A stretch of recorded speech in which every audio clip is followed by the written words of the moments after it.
tinha acho que tinha uma tomada. Não tinha aqui? Tirou? Providencial. Ah, Seria só pro celular? é. Só pro celular. É porque algumas pessoas mandam questões online. Agora, não, então uma parte assim. Da professora da Jabuticabal. Gente, pessoal da internet, vocês estão no grupo da internet, no Face? O povo tá frenético. Aí você, gente, respira, respira, randulilé, tudo vai dar certo. E aí, como mandando inbox, eu assim, gente, se 180 me mandarem inbox, eu tô ferrada, né? Não vou fazer mais outra coisa da vida. Mas tudo bem, tudo dá certo no final. Também faz um note. Fazer uma senha para colocar na internet, que a pessoa poderia ficar vendo o que eles perguntam e te falando, né? É. Posso usar no celular que dá também. Eu fiz tudo o ano passado sozinha. Então, quando o Sérgio Hard vinha, eu ficava respondendo e anotando as questões para ele. Então, era uma loucura, né? Ah, que bem, então. Eu me peço uma senha aqui para ele. Uma senha da cozinha.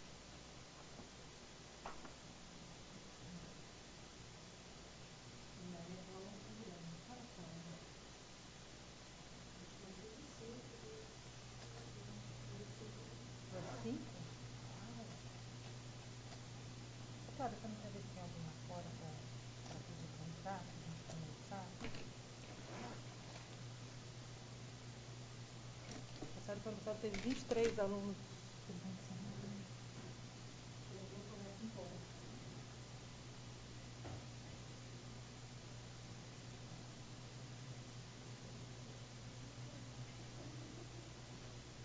Já está pronto para começar? Já está prontinho? O pessoal presencial sabe onde é o sítio? Porque ninguém sabe onde é essa entradinha aqui. Todo mundo às vezes vai parar lá na biblioteca. Já tá ligado? O som.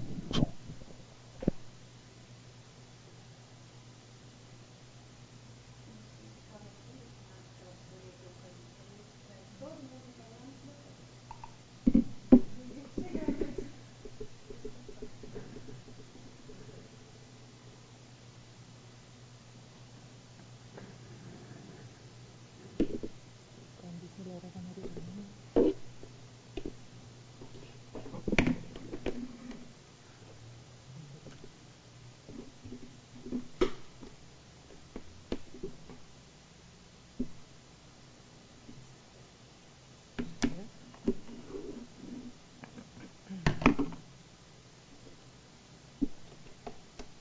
Bom, Vanessa, Mota, please. Vocês estão vendo a gente? O pessoal que está online? Vamos fazer um teste? Ver se as pessoas mandam. Kellen, Vanessa, help me. Não, porque aí elas me mandam no Facebook que elas estão vendo, que está tudo certo. O pessoal que está online, tá tudo ok? Juliana? Esperar, né? Acho que aqui está dando que está tudo certo.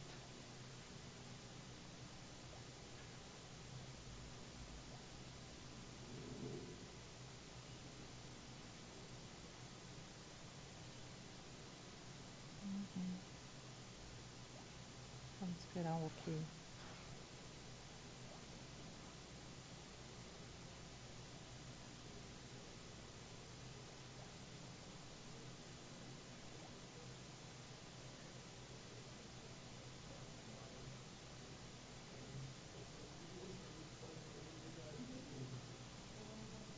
Boa tarde. Olá. Eu gosto dos alunos que voltam. Adoro os alunos que voltam, o sinal que gostaram, né? Estou tentando ver se as meninas, Halima, se as meninas que estão online, elas estão já assistindo, se está tudo ok. Só que as meninas me abandonaram.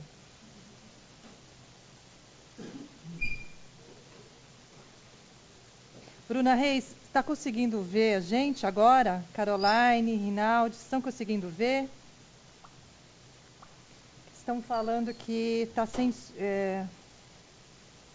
o stream não está funcionando, Alexandre. Você está conseguindo ver aí, Alexandre?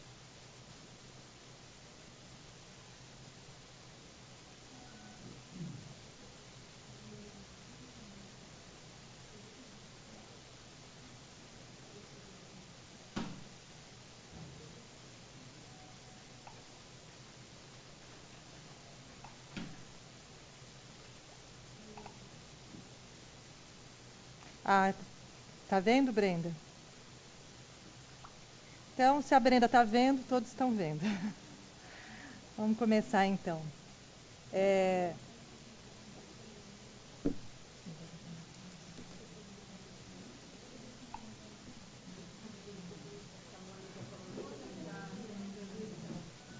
ver também com a internet sem cabo. Bom, boa tarde a todos. O pessoal que está online, vou falar primeiro com eles, porque eu acho que eles devem estar desesperados por contato. Tem algumas pessoas que eu estou acompanhando aqui pelo Facebook, que a gente tem uma comunidade. Algumas pessoas já conseguiram conectar, está tudo certo, outras não. Então, isso depende, talvez, da internet de cada um. Então, não tem como... Aqui na USP, está tudo ok. Então, a Brenda disse que está conseguindo ver, está ouvindo, está tudo ok. Então, eu espero que, aos pouquinhos, cada um consiga resolver o problema da sua internet, né? E aí a gente vai conseguir. O programa está sendo gravado, né? Quando vai ser disponibilizado, a gente não sabe ainda, tem um tempinho. Mas assim que eu conseguir a aula de hoje, eu repasso aí as pessoas que não puderam assistir, pode retomar e tudo mais. Então, eu queria desejar a todos vocês presenciais e online, sejam bem-vindos. Então, acho que presencial, pelo menos eu não vou falar para a parede. Vai ser bom ter vocês aqui perto. Então, eu queria que vocês se apresentassem, até para saber... a gente tem o nosso estilo de aula aqui, sempre tem um microfone, justamente para que o pessoal online possa também ouvi-los, ouvir as questões, ouvir as intervenções que acontecem em sala. E o pessoal online também podem colocar na comunidade do Face as suas perguntas, as suas intervenções. Que aí no intervalo eu vou fazer, eu dou uma lidinha, dou uma anotadinha, ou as meninas aqui que são as monitoras dão uma anotadinha nas questões e aí a gente responde, eu e o Chess de rádio. O Chess de rádio hoje infelizmente não pode estar presente, ele teve um compromisso que não tinha como desmarcar, mas ele mandou muitas lembranças, vai estar aqui na próxima aula e é o meu grande parceiro de trabalho, tenho certeza que a contribuição dele é sempre bem-vinda e super importante para esse curso, tá? Então eu vou passar o microfone para vocês que estão aqui na plateia, para vocês se apresentarem e falarem por que vieram fazer um curso sobre mulheres e Islã, dado por uma antropóloga.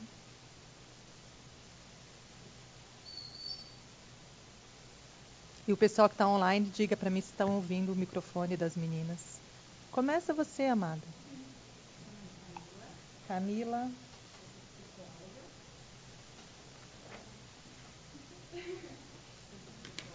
Uhum.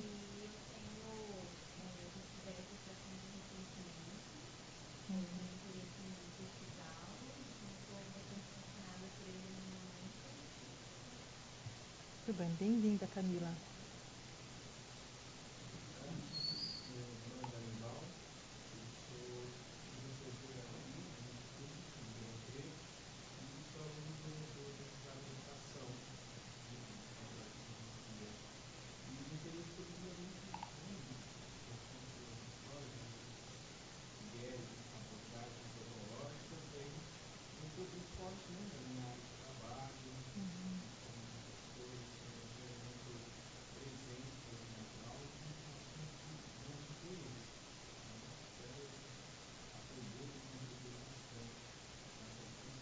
Com certeza.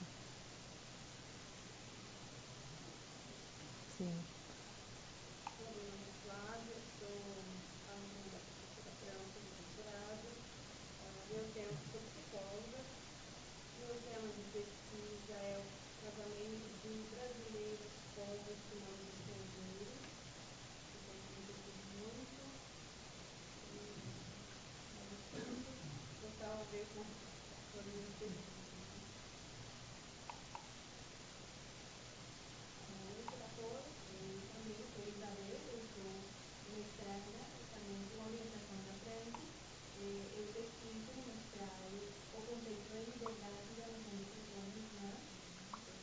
o microfone da plateia não está ligado. Vê se está ligado aí, porque eles não estão ouvindo.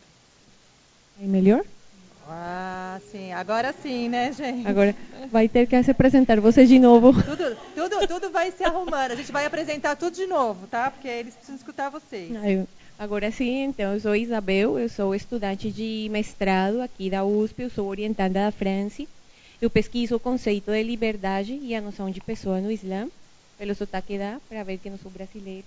Mas estou muito contente de estar aqui no curso e eu e a Flávia vamos estar aqui junto com a professora para ajudar vocês em qualquer coisa, qualquer questão, qualquer dúvida. Novamente, então, meu nome é Flávia, sou psicóloga de formação, sou aluna de doutorado da professora France. Meu tema de pesquisa é brasileiras casadas com muçulmanos estrangeiros. E só. Então, retomando, meu nome é Danival, eu sou professor de Geografia na rede pública em Ribeirão Preto e aluno do mestrado em Educação aqui na Faculdade de Filosofia. A minha pesquisa está ligada à educação ambiental e projetos privados dentro da escola pública, não tem relação direta com o tema. Então, a minha procura pela temática se deve ao meu trabalho, né, no cotidiano da sala de aula, em que essa é a discussão que eu procuro, né, manter sempre uma discussão sobre cultura e, claro, o islamismo entra nessas abordagens. Mais uma vez, então, meu nome é Camila, sou psicóloga. Eu tenho descoberto o assunto recentemente, estou muito fascinada por ele, tenho muito interesse em estudá-lo, mais especificamente essa temática mesmo da mulher e da sexualidade. Boa tarde, meu nome é Márcia, eu sou pedagoga, sou aluna aqui do curso de licenciatura em Ciências. Eu tive conhecimento do curso através do site da USP. Eu me interessei por causa dessa abordagem cultural mesmo. A minha filha foi apresentar um congresso na Jordânia em abril. E ela voltou fascinada de lá, sabe? E me contou tantas e tantas coisas que eu me apaixonei só de ouvi-la contar. Eu falei que o meu sonho seria conhecer, né? Seria participar um pouco, interagir um pouco mais dentro dessa cultura. E foi assim, foi um prêmio, foi um presente. A hora que eu olhei, falei, gente, eu vou fazer. E a antropologia, por causa do ser humano, né? Da formação em si, cultural, né? De uma série do processo histórico. Então, por isso que eu estou aqui, professora. Eu espero, aproveitar muito mesmo. Obrigada, Márcia.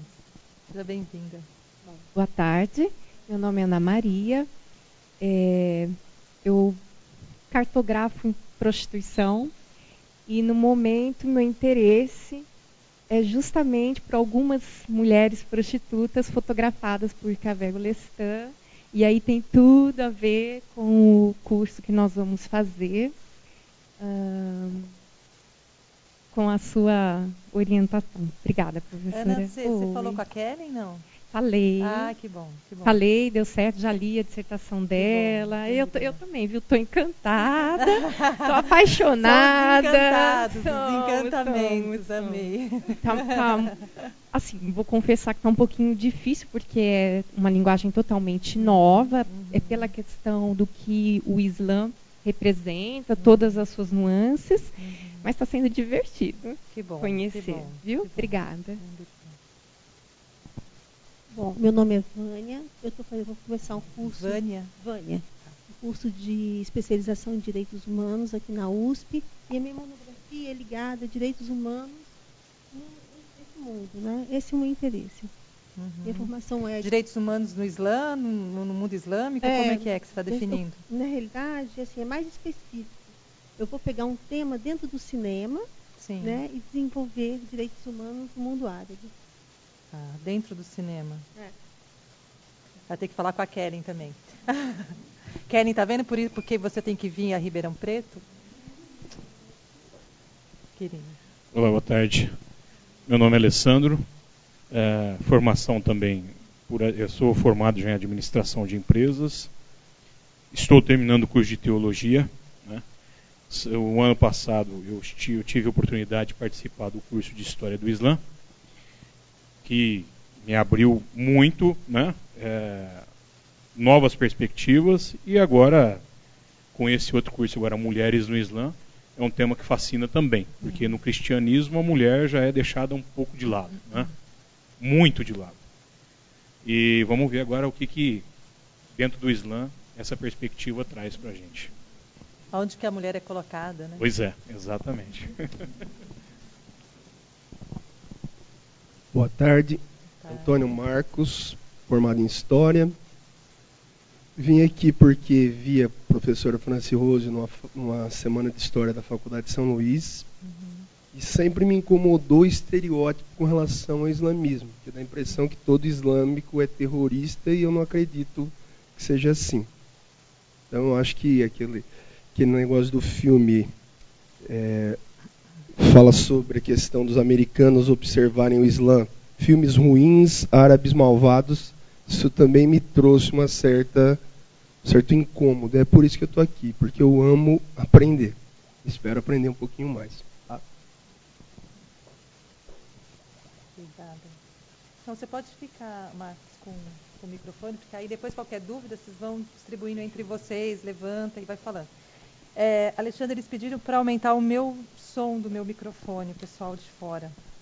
Bom, eu vou me apresentar rapidamente, já que eu não conheço todos os alunos. Eu sou a Franci Rose, né, que trabalho com o Islã há quase 18 anos.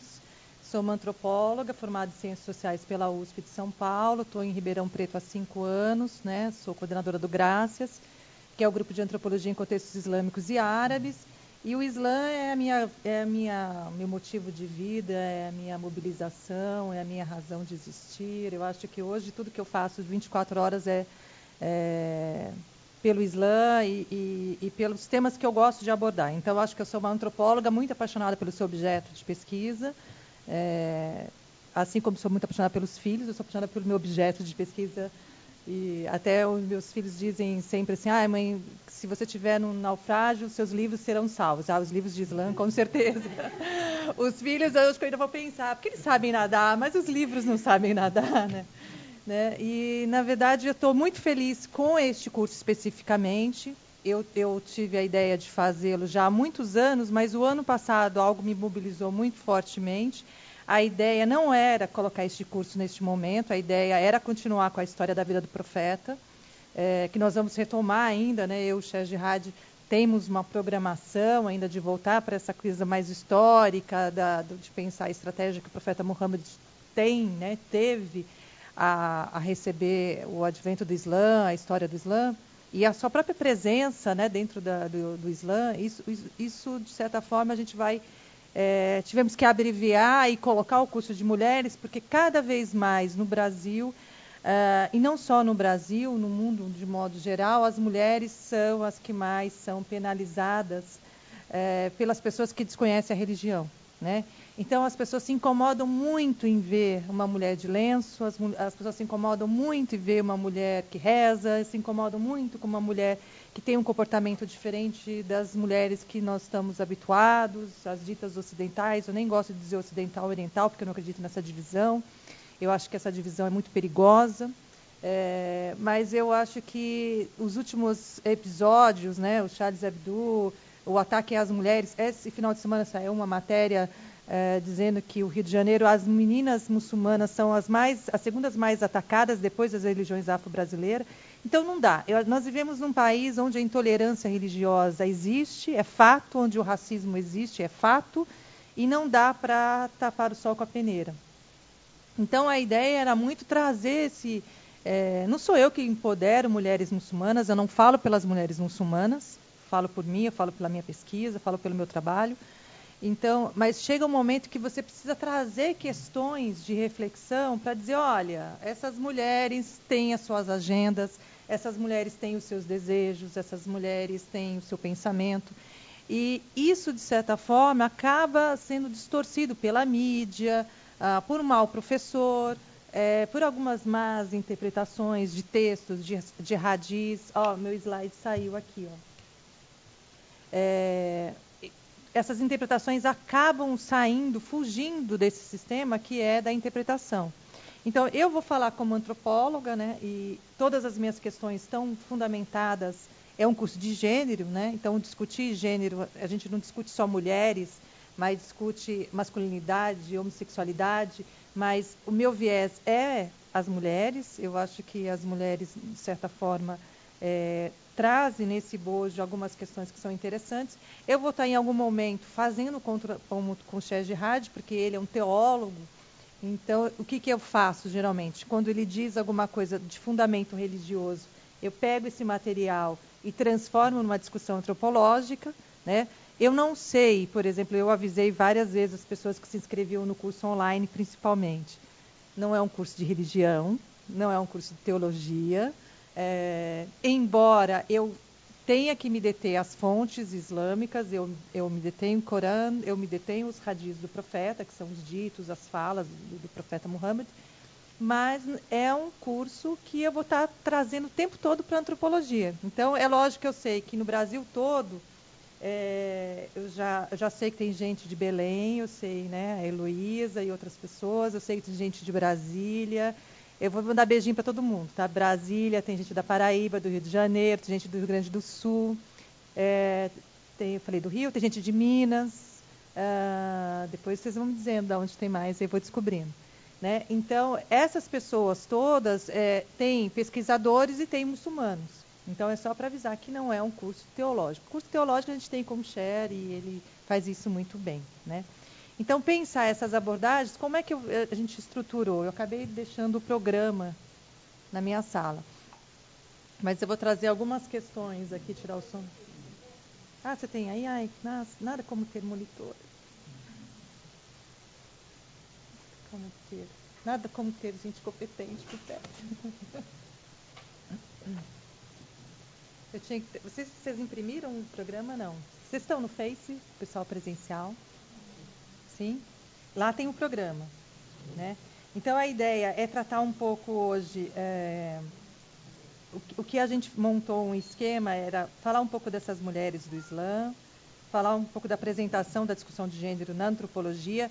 Essa discussão de gênero na antropologia eu vou fazer praticamente toda a aula, né? Então, eu sempre vou trazer uma discussão para a gente ir aprimorando, para a gente ir falando, vendo como isso acaba acontecendo. Aí nós temos uma discussão mesmo sobre casamento e família, na perspectiva islâmica. Vamos ter uma discussão sobre divórcio, sobre herança. No dia 21, as meninas que são minhas orientandas, que é a Flávia, a Isabel e a Luana, vão fazer uma apresentação sobre os temas delas, no recorte da questão da mulher. Então, todas elas, diretamente ou indiretamente, trabalham também com a questão da mulher. Depois a gente vai ter uma aula sobre véu, sobre corpo, sobre sexualidade, o que querem as mulheres muçulmanas, né?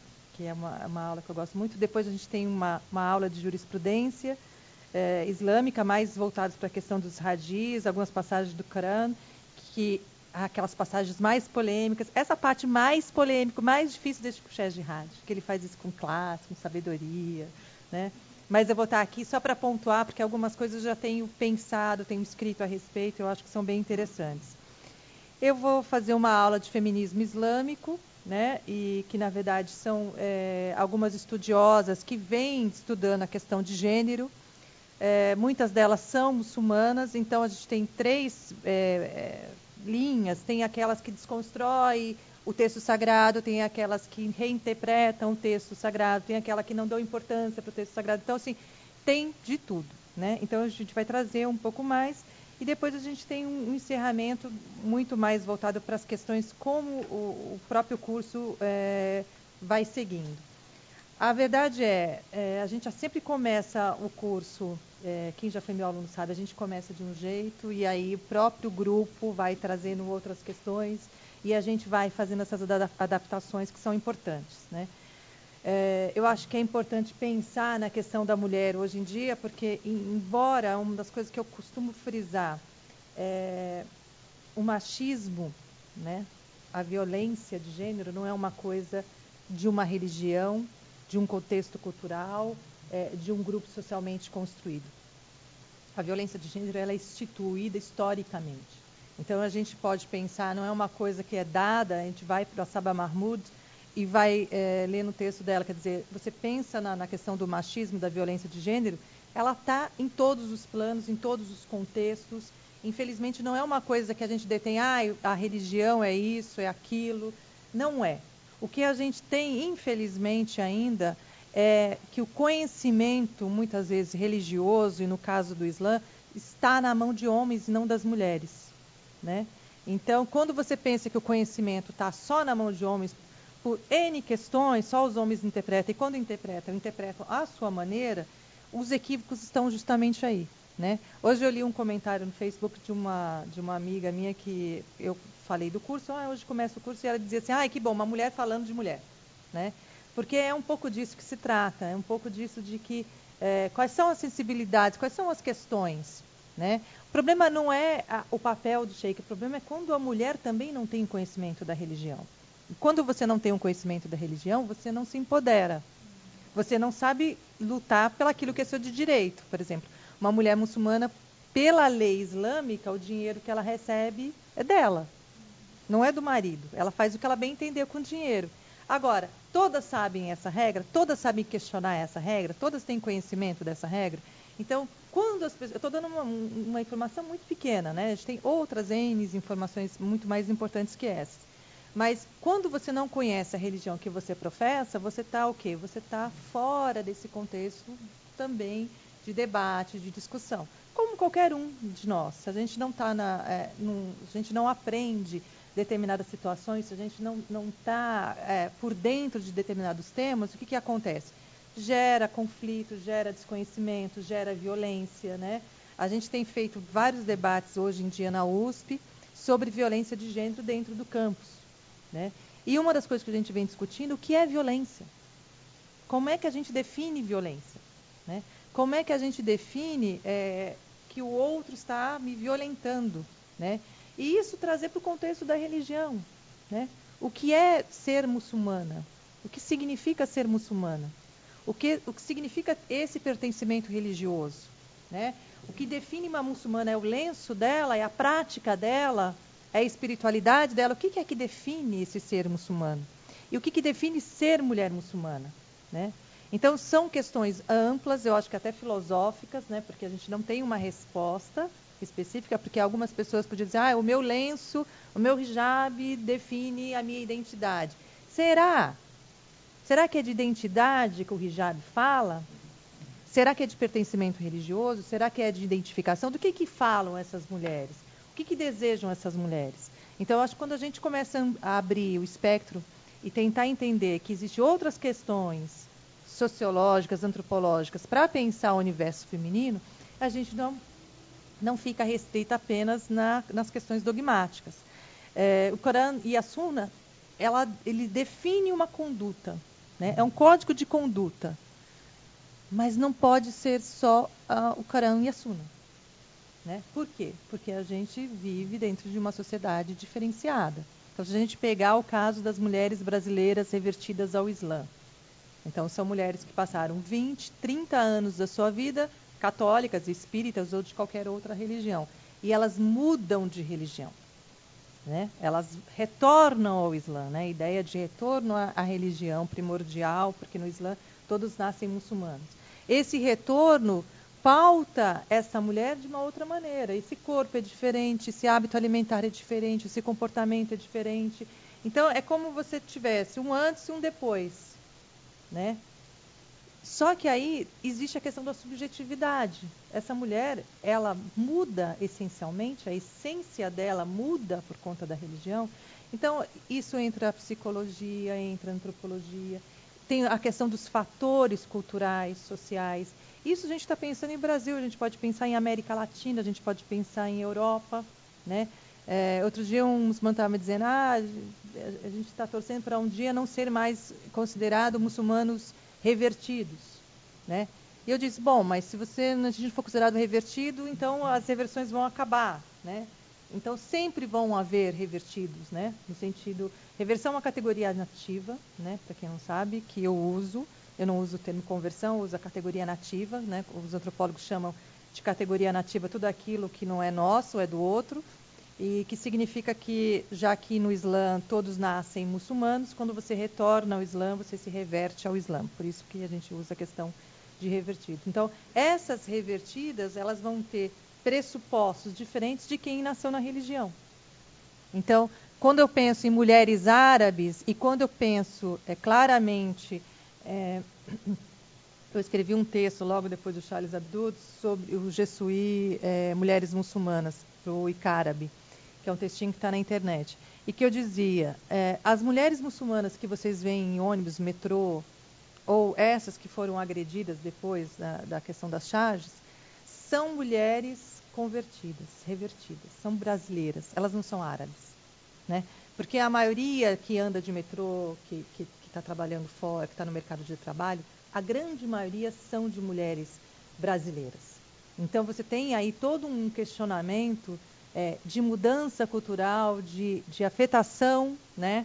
Porque de fricção mesmo, de quais são os conflitos que isso sobrepõe, de questões, quando eu penso no Rio de Janeiro, a questão da absorção da religião, ela é diferente de que é em São Paulo, que é diferente que é em Belém, que é diferente que é em Minas. Não dá para dizer que é feito da mesma maneira. Não dá para dizer que essas mulheres são iguais. Por isso, quando eu falo de mulheres, é um termo bastante genérico e bastante perigoso, né? Porque a gente está construindo modelos reais que, na verdade, eles não existem. A gente está criando um tipo para dizer, olha, antropologicamente eu posso falar de mulheres desta maneira, né? Então, pensar, será que posso mesmo ou será que eu não posso, né? Então, para a gente começar aqui, vamos ver se o nosso brinquedinho Bismillah, né, que é em nome de Deus, sempre, qualquer coisa. Eu trouxe aqui, eu não sei se o pessoal online consegue ver os slides, consegue? Deixa eu ver se eles respondem.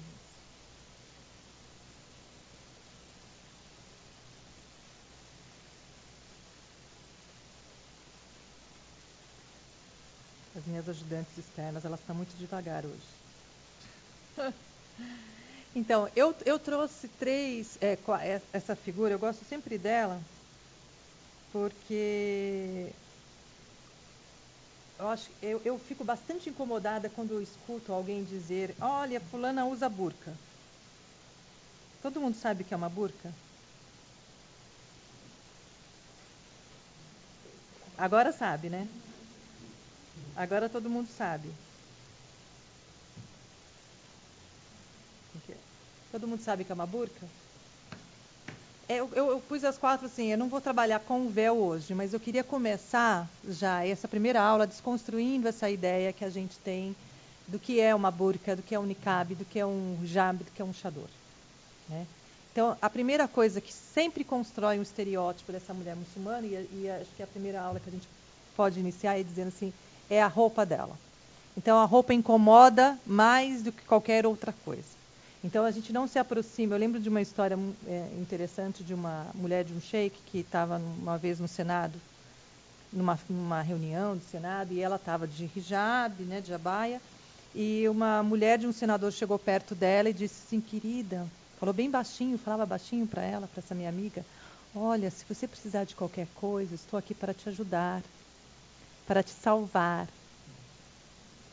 Então, essa ideia de salvar, a gente vai trabalhar bastante, né? As pessoas têm uma ideia de que vão salvar as mulheres muçulmanas, eu fico me perguntando do que exatamente, né?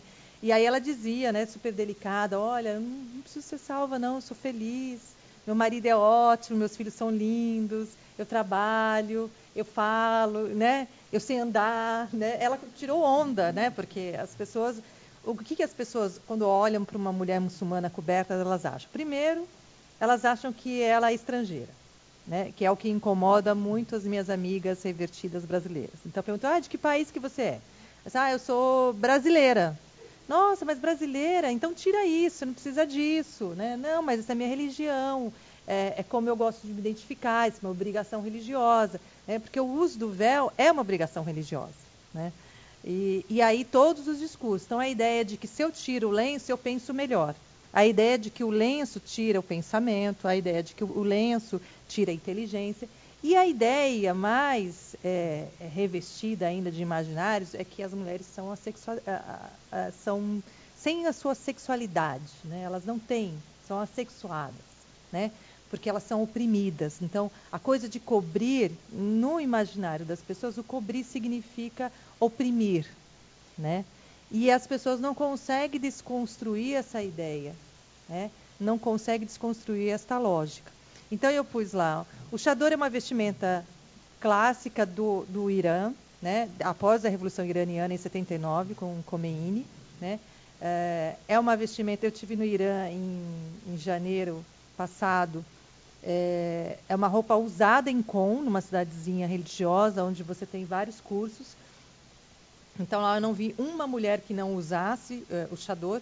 Em Teherã é muito variado, então aqui nenhum desses modelos é um modelo de hijab usado em Teherã, que é um modelo onde o cabelo acaba aparecendo, né? O hijab é o clássico, né? Que é o que, na verdade, se pede, né? A gente vai trabalhar isso numa aula específica.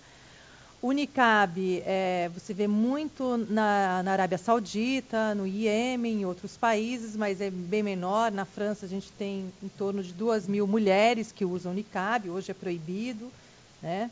E a burca, na verdade, ela acaba surgindo numa região do Paquistão, né? Porque era uma região dos Panchos que, na verdade, você tinha grupos com muito mais homens que mulheres, né? Isso acaba sendo levado pelo Talibã para o Afeganistão e acaba virando uma vestimenta, né?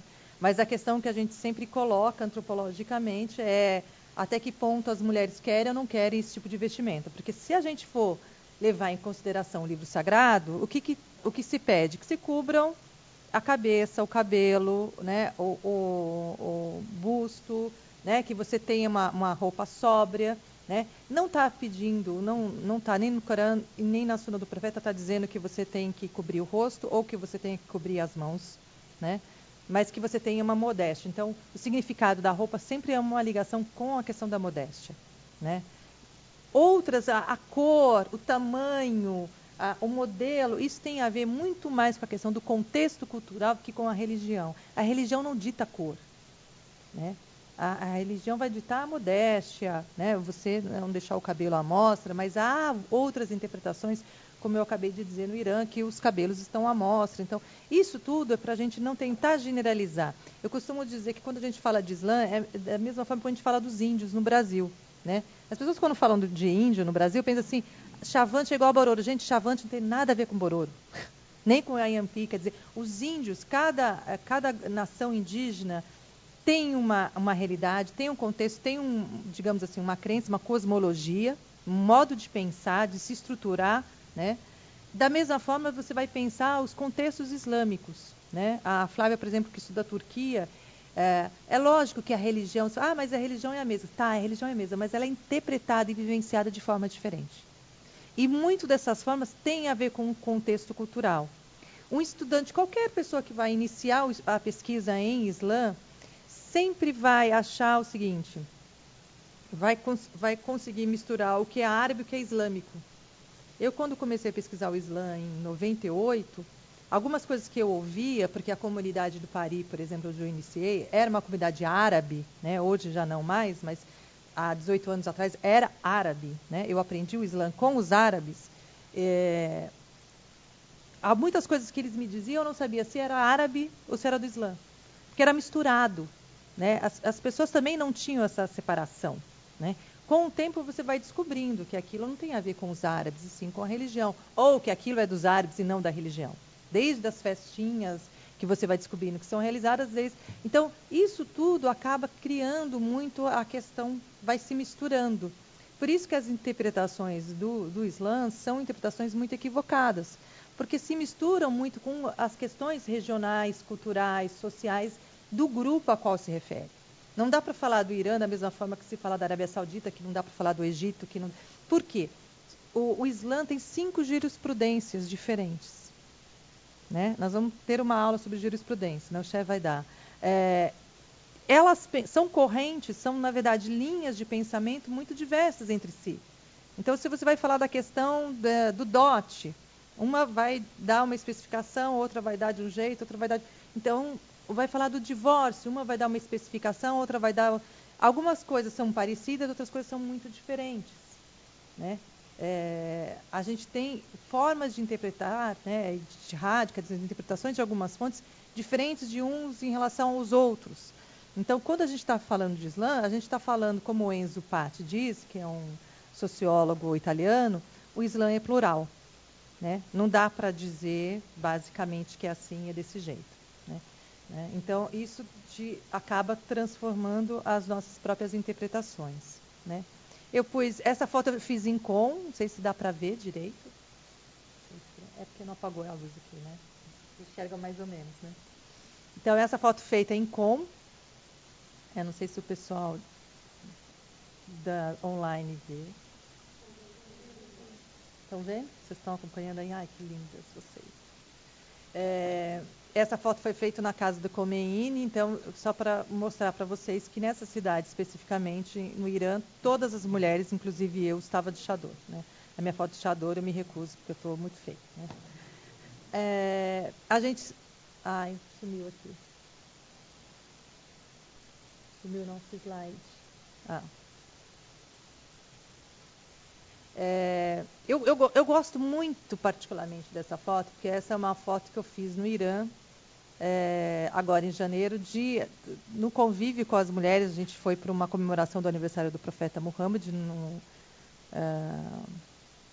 esqueci o nome agora do lugar, e que eu acho muito interessante, porque a gente sempre tem uma visão de que as mulheres, estarem de chador, estarem de lenço, são tristes, são amarguradas, são infelizes.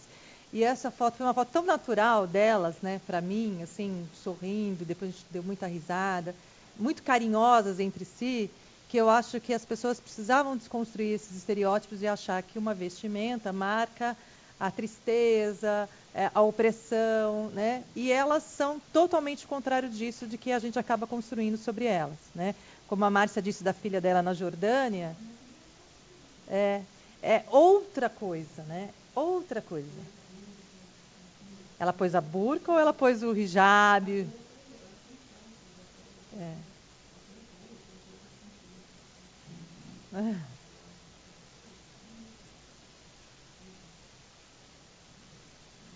Essa é uma foto que eu fiz em Cuba, numa mussala em Cuba. A gente tem sempre a ideia de que os cubanos, né, não têm religião. Na verdade, os cubanos, além da santeria cubana, né, a religião e o Islã, tem 2.000 muçulmanos em Cuba. Essa é uma mussala que fica de Dom Pedro, que fica na periferia, fica num bairro afastado do centro de Havana. E é uma sala, é uma sexta-feira, né? O muçulmano reza de sexta-feira. E ela estava lotada, não tinha nem como fotografar, porque é uma sala, né? Os homens estão rezando do lado de fora da casa, né? E são pessoas extremamente acolhedoras. E eu queria mesmo mostrar, né, a vestimenta, a diferença e essas mudanças culturais, né, que a gente tem de um grupo para outro, né? Que são muito diversos, né? Isso já é na Turquia, né? Isso é em Cônia, né? É a minha intérprete que parou para rezar na mesquita na Capadócia. E só para vocês verem a diferença de colocar o lenço, né? Eu trouxe modelos diferentes para vocês percebendo que se a vestimenta... Por que eu estou trazendo a coisa? Se a vestimenta já é diferente, imagine o comportamento. Né? A forma de pensar, a forma de entender a religião, a forma de comprometimento. Porque a gente tem a mania de uniformizar as pessoas, de achar que as pessoas são todas iguais. Né? E aí é um pouco que assim, a maneira de se vestir vai depender muito da idade que se tenha, das questões que se colocam, né? De como você, de certa forma, vai tentar interpretar esse universo feminino. Né? Alguém tem alguma questão? Microfone. A gente pode deixar os dois microfones. A gente pode dividir, ver se os dois microfones, e aí para vocês, quem quiser falar, vai. Então, pegando nessa questão do hijab, dentro de um próprio país muçulmano, existem várias maneiras de usar o hijab, né? Por exemplo, na Turquia, as mulheres mesmo, né? As de Istambul, como essa que a Franci mostrou, né? Tem essa viradinha aqui no lencinho. Quando a gente já olha, a gente fala, essa é uma turca, né?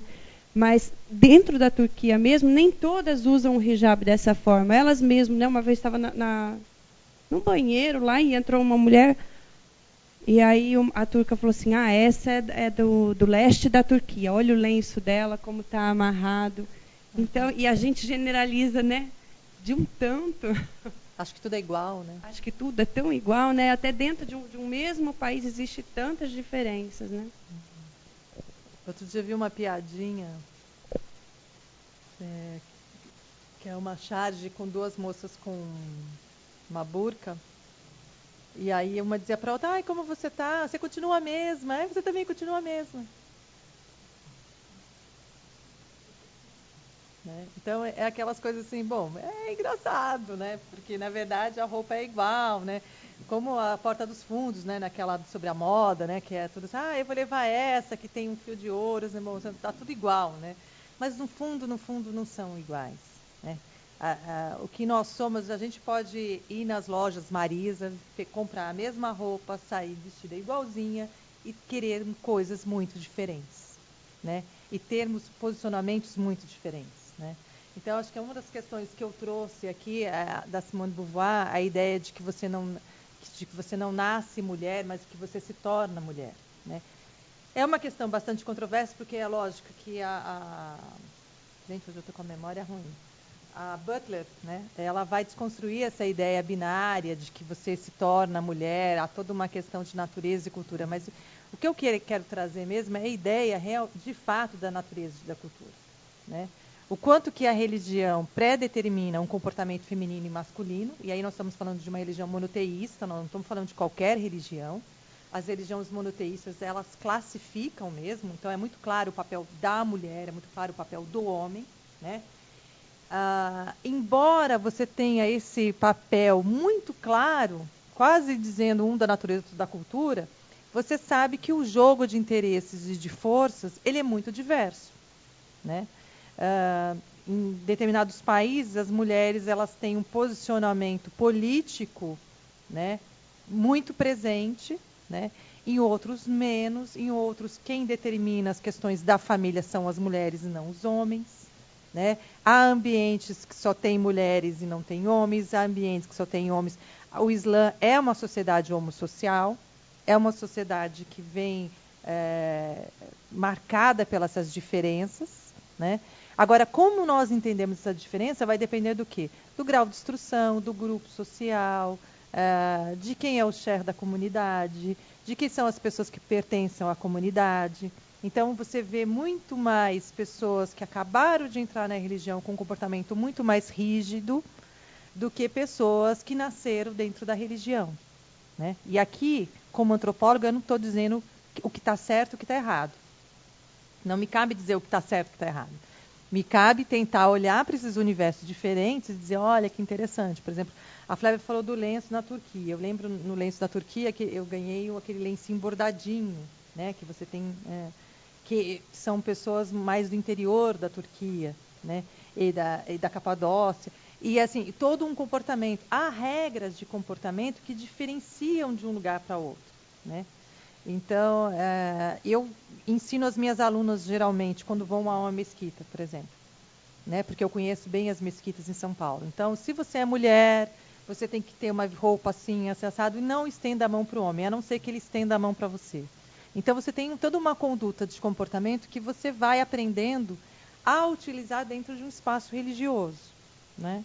E eu até brinco com elas, às vezes, assim, desconfie de homens que estendam a mão com muita facilidade, né? Porque geralmente não é um comportamento islâmico, não é um comportamento que se espera de alguém que frequente uma mesquita, né?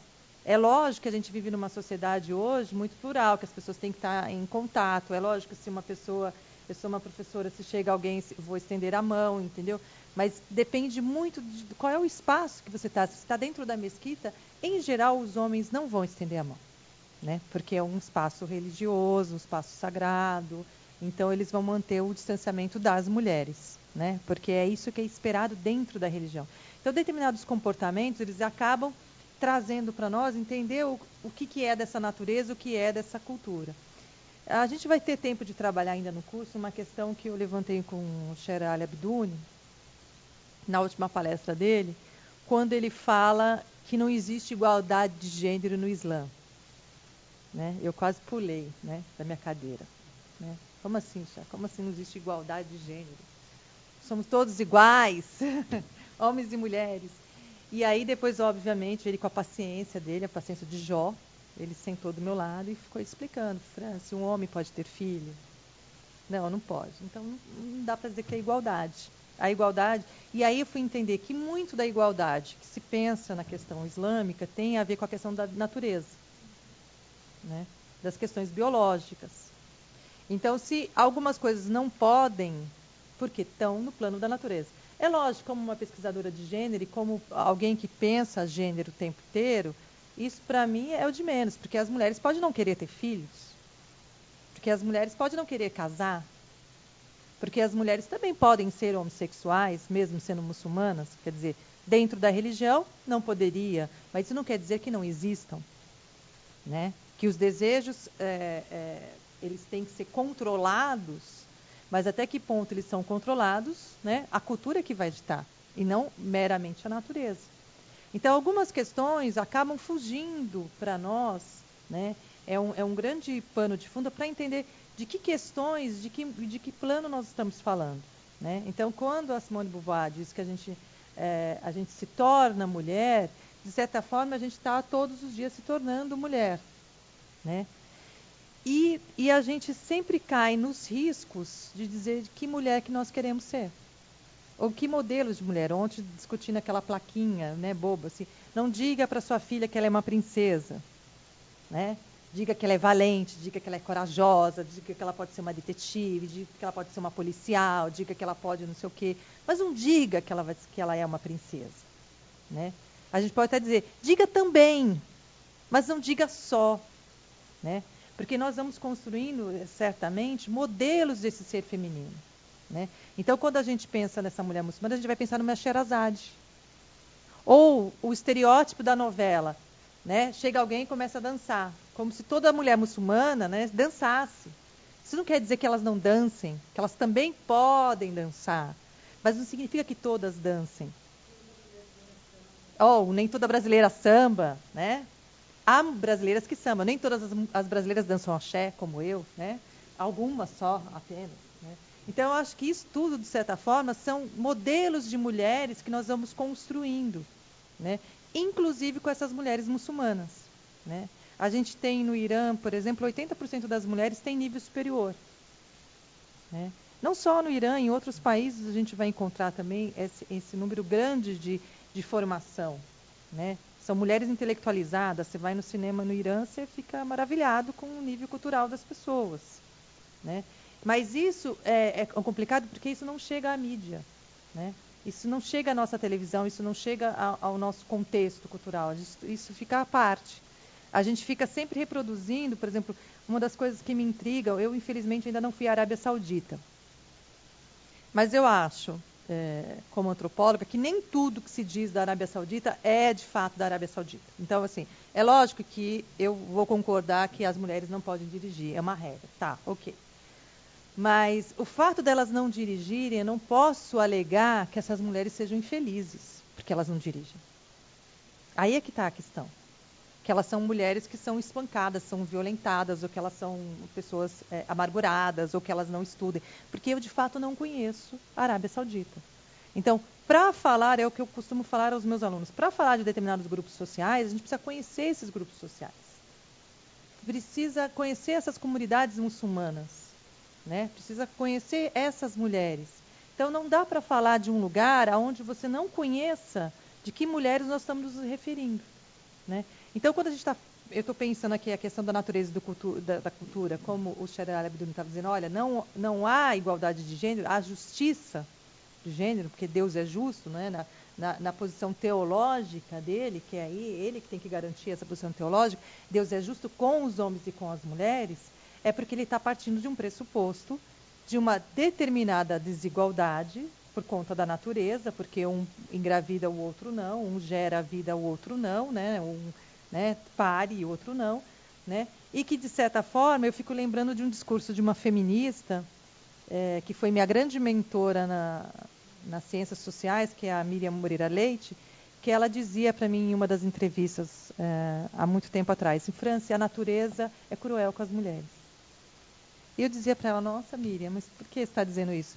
França, veja eu e o meu marido, né? Ela foi casada com o Dante Moreira Leite, que fundou o Instituto de Psicologia da USP.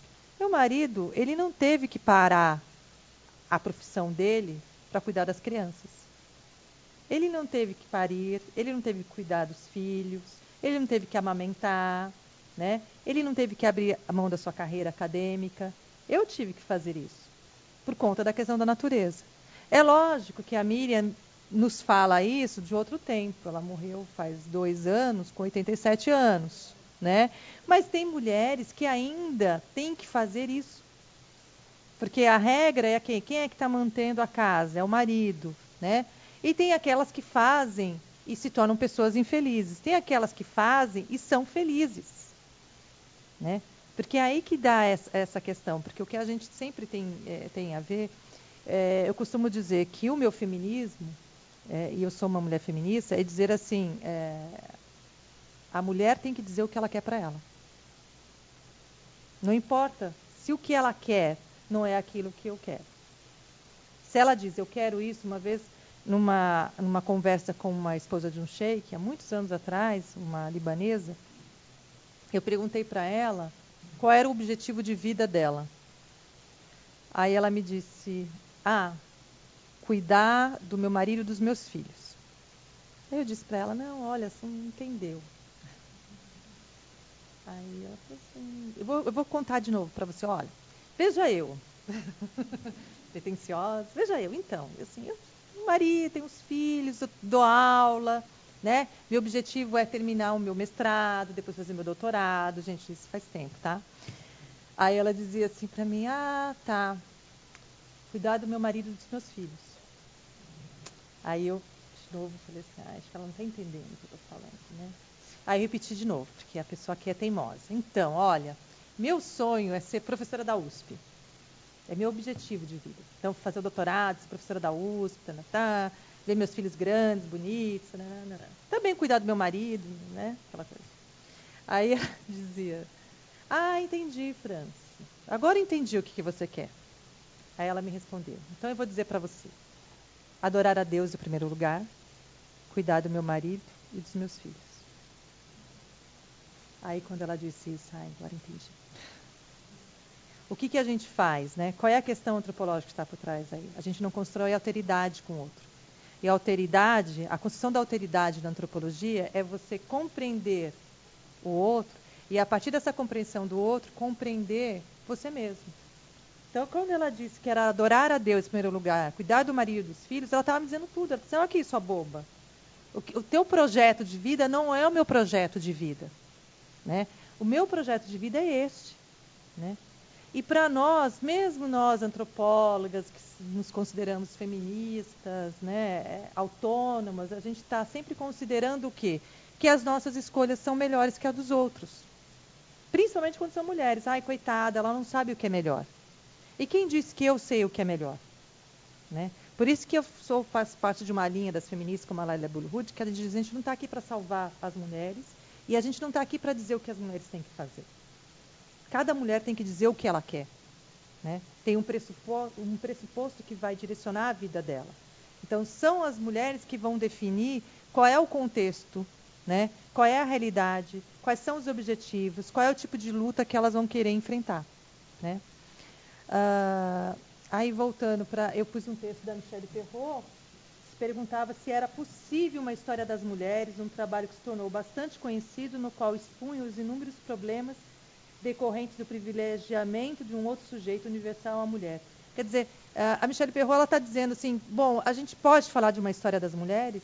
É possível contar uma história de mulheres? Né? Eu diria, é possível contar várias histórias de mulheres. Porque o que desejam as mulheres, nesse exemplo que eu estou falando, dessa esposa de um chefe, é justamente isso. O desejo dela, o objetivo de vida dela é diferente do meu objetivo. Né? A gente pode dizer, é diferente por conta da religião, é diferente por conta do contexto, de como foi criada, é diferente por uma série de questões. Existe o certo e errado? Não existe o certo e errado. né? Existe aquilo que faz o outro feliz, né? Existem os desejos que fazem o outro feliz, né? As mobilizações de que esse outro é feliz, né? Ou que torna aquela pessoa mais ou menos feliz que agora. Estou indo muito rápido? Vocês estão acompanhando? Vocês estão tão silenciosos, assim, minha plateia? Tem alguma questão? As questões difíceis é só para o chat de rádio, tá? Ele vem semana que vem. As bem difíceis é só ele que vai responder, né? Aí eu fiz alguns levantamentos de algumas questões que eu acho que são importantes para o nosso debate, né? Existiria uma maneira feminina de fazer, escrever a história radicalmente diferente da masculina? E ainda, existiria uma memória especificamente feminina? Será que mulheres escrevem diferente de homens? Será que mulheres relatam diferentes questões, diferentemente dos homens? O que os homens aqui acham? Ó, nós temos 3 homens aqui, já é um bom número, né? Alessandra, você que é especialista no profeta Muhammad, do ponto de vista teológico, o que você acha?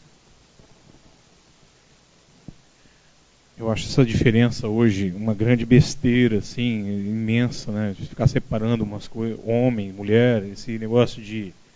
Para mim, eu acho que não tem essas diferenças, não. E a igreja hoje está muito atrasada com relação a isso, né? Mas com o Papa Pop? Pois é, o Papa, esse Papa, eu sou fã dele. Você é fã do Papa? Sou muito fã dele. Ele tem aberto, assim, questões para discussão que eu acho que não vai durar muito lá, não. Pela tradição da igreja, né? Tem até articulista já achando que o Islã precisa de um Papa. Então eu acho que no século que nós estamos vivendo hoje, né, uma sociedade tão plural que nós estamos vivendo, acho que está na hora de parar, de dar parar com esse negócio, pôr um fim nessas discussões tão bestas, né, de feminismo, feminino, masculino, essas coisas. Eu acho que o conhecimento está acima disso, né? Acho que as discussões elas precisam realmente ficar nos campos das discussões. Nós precisamos ter um pouco mais de mente aberta, como nós dizíamos. Estava conversando aqui antes de entrar, uma mente um pouco mais voltada para discutir um pouco mais, né? Sem parar de ficar querendo apedrejar, jogar pedra e dizer, não, eu estou certo, você está errado. Acho que nós temos que nos abrir mais ao conhecimento, às discussões. E é interessante você estar falando do conhecimento entre homem e mulher. Por exemplo, há um hadith do profeta Muhammad que ele vai dizer claramente, buscar o conhecimento, isso é para homens e para mulheres. Ele não está dizendo o homem tem que buscar o conhecimento, ele está dizendo que é para homens e para as mulheres. É uma obrigação de todo muçulmano, né, a busca pelo conhecimento. Então, o conhecimento ele nunca poderia estar restrito na mão de homens. Então, quando eu vou a algum evento que só homens falam, eu falo assim, mas cadê as mulheres? Né? Aonde estão essas mulheres? As mulheres, elas precisam ocupar esse lugar. E aí a questão que me fica, e que um colega meu me colocou muito claramente em um dos eventos, Francisco, você precisa considerar se as mulheres querem esse lugar, que aí é uma outra questão. Nós queremos ocupar, nós estamos o tempo todo nessa discussão da ocupação do espaço feminino, do que as mulheres desejam, o que as mulheres querem, o que as mulheres não sei o quê. E aí a gente se esquece de fazer a questão, o que as mulheres querem de fato? Elas querem ocupar a mesa, a conferência, né? Eu fui falar na semana passada na Casper Libero, foi ótimo, um evento excelente, sobre questão de raça, sobre o projeto dos malês, que eu finalizei recentemente. E aí uma das professoras me disse, olha, Franci, você vai ser a primeira a falar, porque aqui na Casper a gente tem uma ordem que é o seguinte, as mulheres falam primeiro. Eu falei assim, uau! Eu já falo pouco, né? Então eu já adorei, né? E ainda mulher, assim, não, eu acho que mulher sempre tem que falar primeiro. Não, e aí, assim, era uma questão de pauta mesmo, né? Que as mulheres não falam nunca por último, elas sempre são as primeiras a falar. Eu achei bem interessante esse tipo de proposição. A última palavra nunca é do homem, porque na verdade a mulher sempre volta, né? Porque não tinha pensado nisso, mas aí era sempre a questão, isso é boa, né, Flávia? Você está esperta, você está atenta, né? Tem aquelas piadinhas, né, de homem, né? A última palavra é sempre a minha, sim, sim, senhora, né? Sim, sim, querida, né? Mas eu acho que é uma questão interessante a gente pensar e aí trazer para esse universo feminino islâmico que o lugar que essas mulheres querem ocupar, né? Então, eu não vejo alguns debates que eu vejo, acompanho muito pela internet, alguns debates, porque a mulher não pode tal coisa, não pode tal, não sei o quê. Eu não vejo problema em você ter espaços masculinos e femininos. O problema não está aí, entre você ter um... Eu acho muito engraçado quando as pessoas reclamam de que tinham que rezar no mesmo espaço. Gente, a reza é uma reza tão corporal, né? Que eu, pelo menos, ficaria muito constrangida de rezar no meio de homens, né? Se eu tivesse que rezar no meio de homens. Então, é uma reza tão corporal que eu acho que separar para rezar, eu acho tranquilo, gente, não vejo problema. O problema está nessa relação que se estabelece das divisões, né? Quando você tem um evento que as mulheres não... Elas podem falar quando elas estão na plateia, ou quando as mulheres não são ouvidas, quando as questões das mulheres não são ouvidas, né? Mas é uma coisa a gente aprende com a militância, né? Eu que sou uma militante desde de 14 anos, que assim, se você não reivindica uma coisa, essa coisa nunca vai vir. Se você não reclama que está incomodando, ninguém vai perceber que tá incomodando, né? Se você não fala, olha, hoje eu estou cansada, as pessoas nunca vão saber que você está cansada, porque você nunca disse que você está cansada. Então, são questões um pouco que a gente vai pensar nos empoderamentos femininos, quando a gente está construindo esse empoderamento, quer dizer, eu disse para ele que eu não quero... A ideia do consentimento, que a gente tem debatido muito hoje na universidade, né? Eu consenti que ele me deu um beijo. O que é consentir? Eu consenti que ele me agarrou, né? O que é consentir? Né? Então, quando você permite que o outro faça determinada coisa, isso está em todos os contextos, né? Se você é obrigada a ficar em casa, se você não tem opção de poder estudar, porque ou seu pai não quis, ou seu marido não deixou, quer dizer, há um consentimento, quer dizer, do ponto de vista religioso, isso é proibido, né? Se a gente for olhar as fontes, o Cher vai falar isso com mais densidade. Mas se a gente for olhar as escrituras, né, os textos sagrados, isso é proibido, né? Embora a gente saiba muito claramente que a educação dos filhos é de responsabilidade das mães. As mães educam, né? Então, quando a gente pensa no papel social, né, são as mães que educam. Mas se a gente olhar para a nossa realidade brasileira, onde acho que quase 40% das mulheres são arrimos de família, são elas que educam os filhos, a gente não está diferente disso. A gente está criticando uma coisa que já existe no nosso próprio país, né? Agora, como esses arranjos são construídos e como eles são elaborados, é que fica a questão, né? Não há problema entre você dizer, olha, a mãe, a responsabilidade da educação é da criança.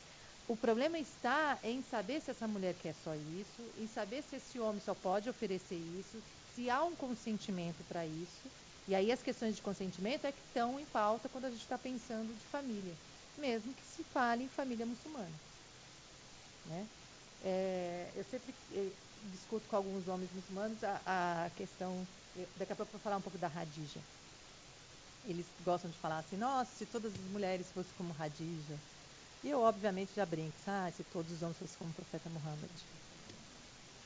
Um homem que cozinhava, um homem que costurava sua própria roupa, um homem que enchia de carinho a sua esposa, um homem que era justo com as suas esposas, um homem que gostava das crianças, que tinha paciência, que ensinava as mulheres, né? Que tinha paixão por elas, tinha cuidado com elas. Tem uma história bonita da Aisha, tudo bom?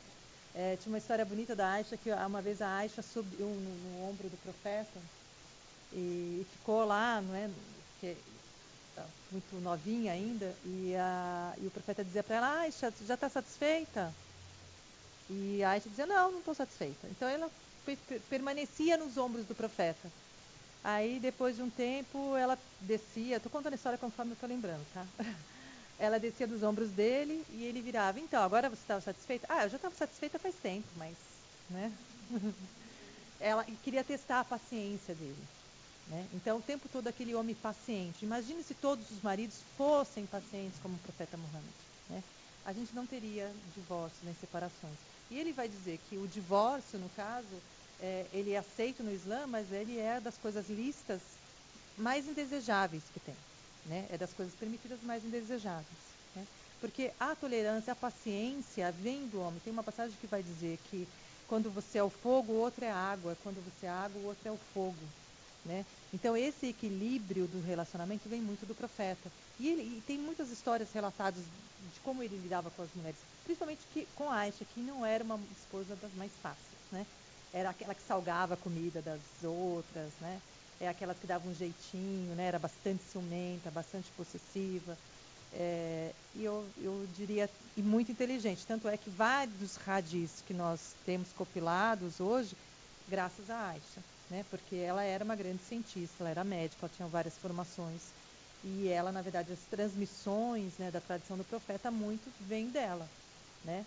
Então é muito interessante você ter um modelo como Aisha na história do Islã e você conhecer poucas mulheres muçulmanas de destaque, né, que falam da sua religião. Então é muito controverso, né? Onde está esse gap, né? Onde estão a Fátima Merniz até trouxe um dos livros da Fátima Merniz que vai falar as sultanas esquecidas, as rainhas esquecidas, olvidadas, que é justamente o que ela vai dizer da Benazir Bhutto, de outras mulheres importantes para o Islã, que parece que não existiram na história do Islã, né? Parece que foram apagadas, né? Porque a gente vê só a presença masculina. Outro dia me mostraram uma foto na Arábia Saudita que era um evento sobre mulheres muçulmanas. Na foto só tinha homens, né? E aí todo aquele debate. Nossa, França, mas você está vendo? Na Arábia Saudita, um evento de mulheres, não tinha uma mulher. Assim, querido, vamos retomar. Você está falando de Arábia Saudita, que certamente as mulheres não foram fotografadas. Aí é que está. Né? A restrição à fotografia de mulheres na Arábia Saudita ela é muito grande. Então, o fato de você não ver nessas fotografias mulheres não significa que as mulheres não estavam lá. Então, não dá para uma imagem definir se existe não. Por isso que eu acho que muitas coisas da Arábia Saudita a gente desconhece. Porque não é uma fotografia que diz tudo. A gente sabe muito bem, nós vivemos num país onde a política é o tempo todo distorcida. A gente usa uma imagem de um candidato como se aquilo fosse realidade. A gente sabe que não é, né? Eu não estou aqui, obviamente, defendendo a Arábia Saudita, mas eu estou querendo tentar fazer uma ponderação para saber que em determinadas sociedades o uso da fotografia não é tão aberto, tão liberal em relação às mulheres do que em outros países, né? Eu mesmo, quando comecei a minha pesquisa e começava a fotografar, muitas mulheres não queriam ser fotografadas, estavam no Brasil, que é um direito que elas têm. Então a gente precisa saber de que país a gente está falando para saber se realmente convém. É lógico, eu tinha muita curiosidade de saber quantas mulheres existiam neste evento sobre mulheres, porque homem falando sobre mulheres é muito interessante, né? Gostaria muito de saber o que esses homens falam sobre as mulheres, né? E qual é a perspectiva deles, né, para esse debate, né? Mas novamente acho que a grande questão que fica para nós é assim, o que as mulheres querem? As mulheres querem essa autonomia, as mulheres querem esse espaço, as mulheres querem sentar à mesa ao lado dos homens numa conferência, elas querem ocupar o mesmo lugar dos homens. É essa a nossa questão, né? É por aí que eu vou encaminhar este curso, né? Como é que o feminismo pode redefinir totalmente a relação entre saber e poder se ele está criando uma nova epistemologia, mais um conjunto de regras para controlar o pensamento, né?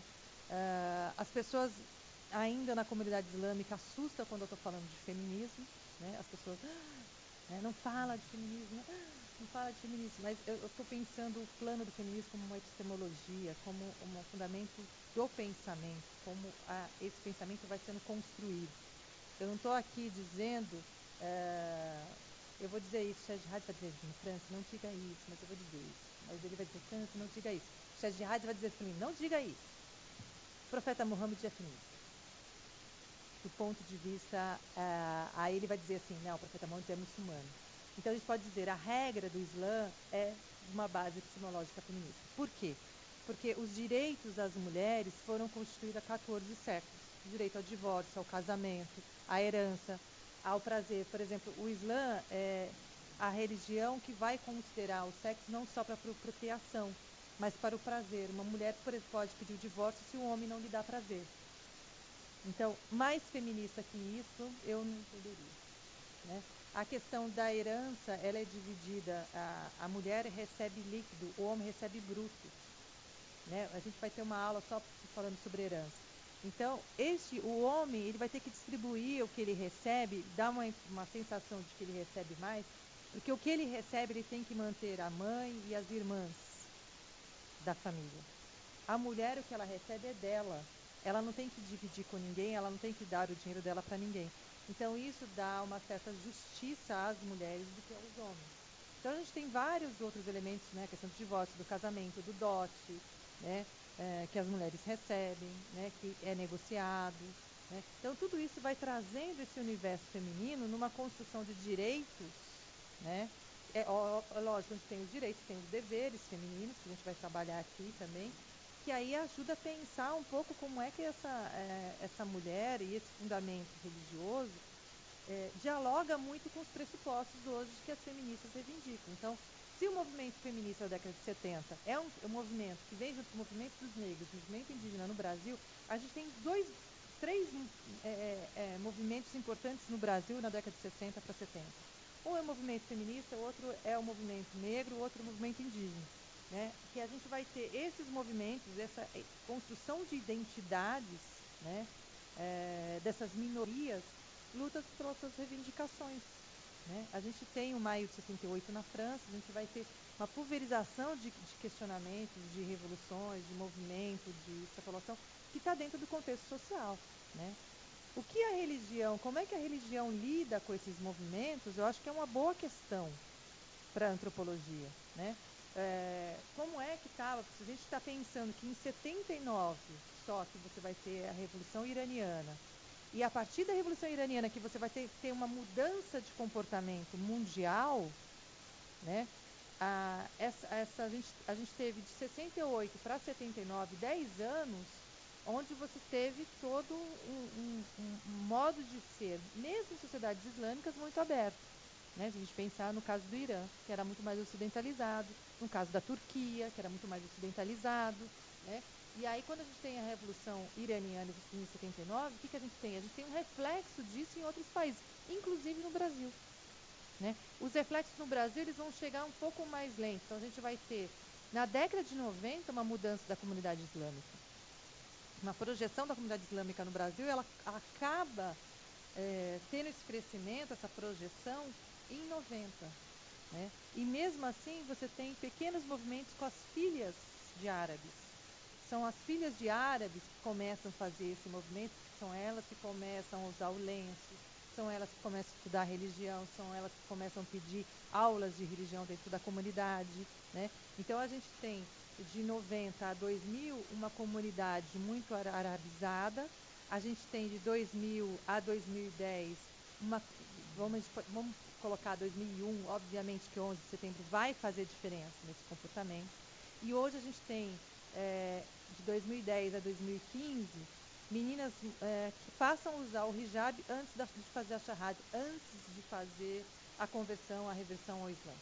Então você já tem esse comportamento pré-islâmico, né, digamos assim, do uso do lenço, antes mesmo de fazer essa conversão.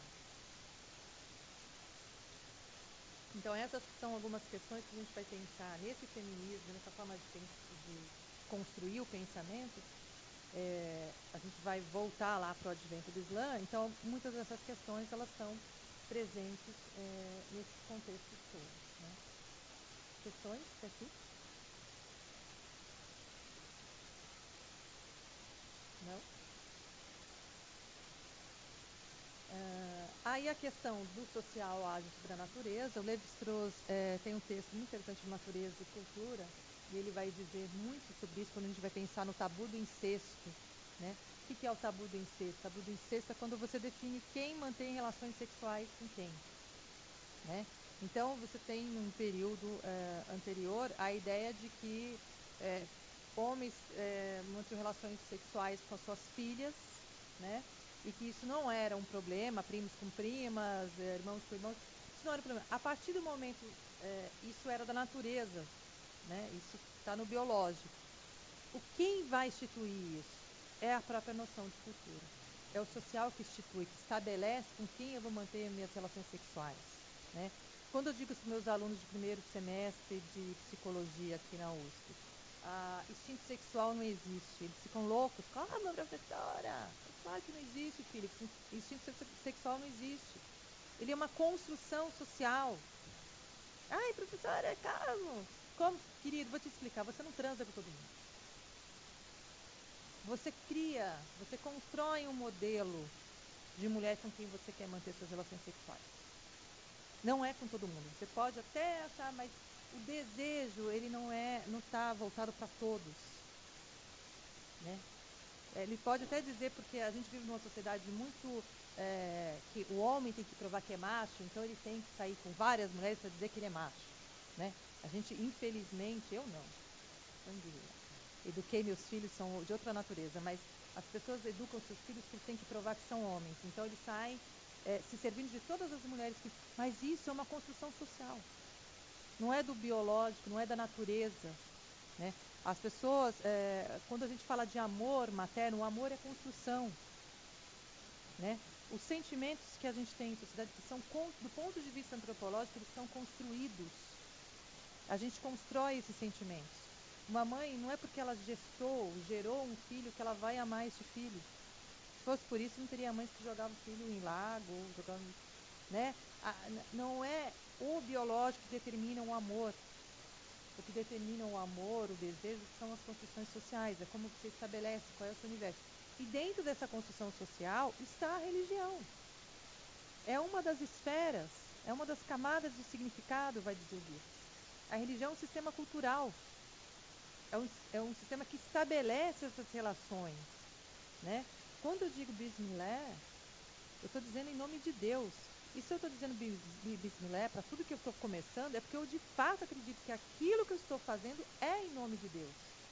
Não é em nome do Papa, ou em nome do meu ex-marido, ou do meu filho, ou do papagaio. É em nome de Deus.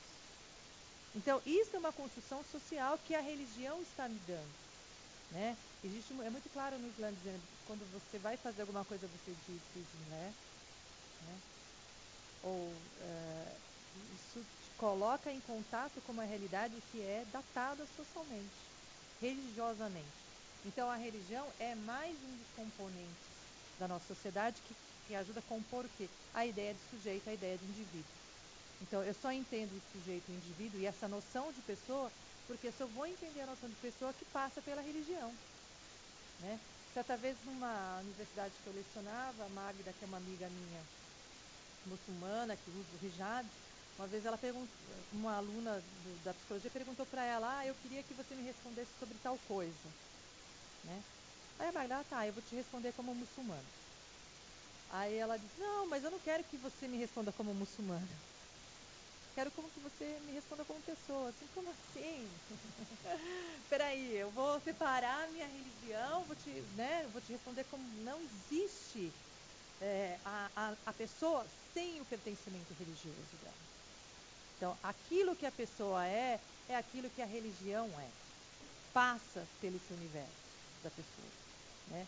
Eu estava discutindo com algumas colegas muçulmanas na semana passada, né? Alguns pesquisadores muçulmanos que não praticam a religião, portanto são muçulmanos de nascimento, elas dão um contorno para a religião diferente. Por quê?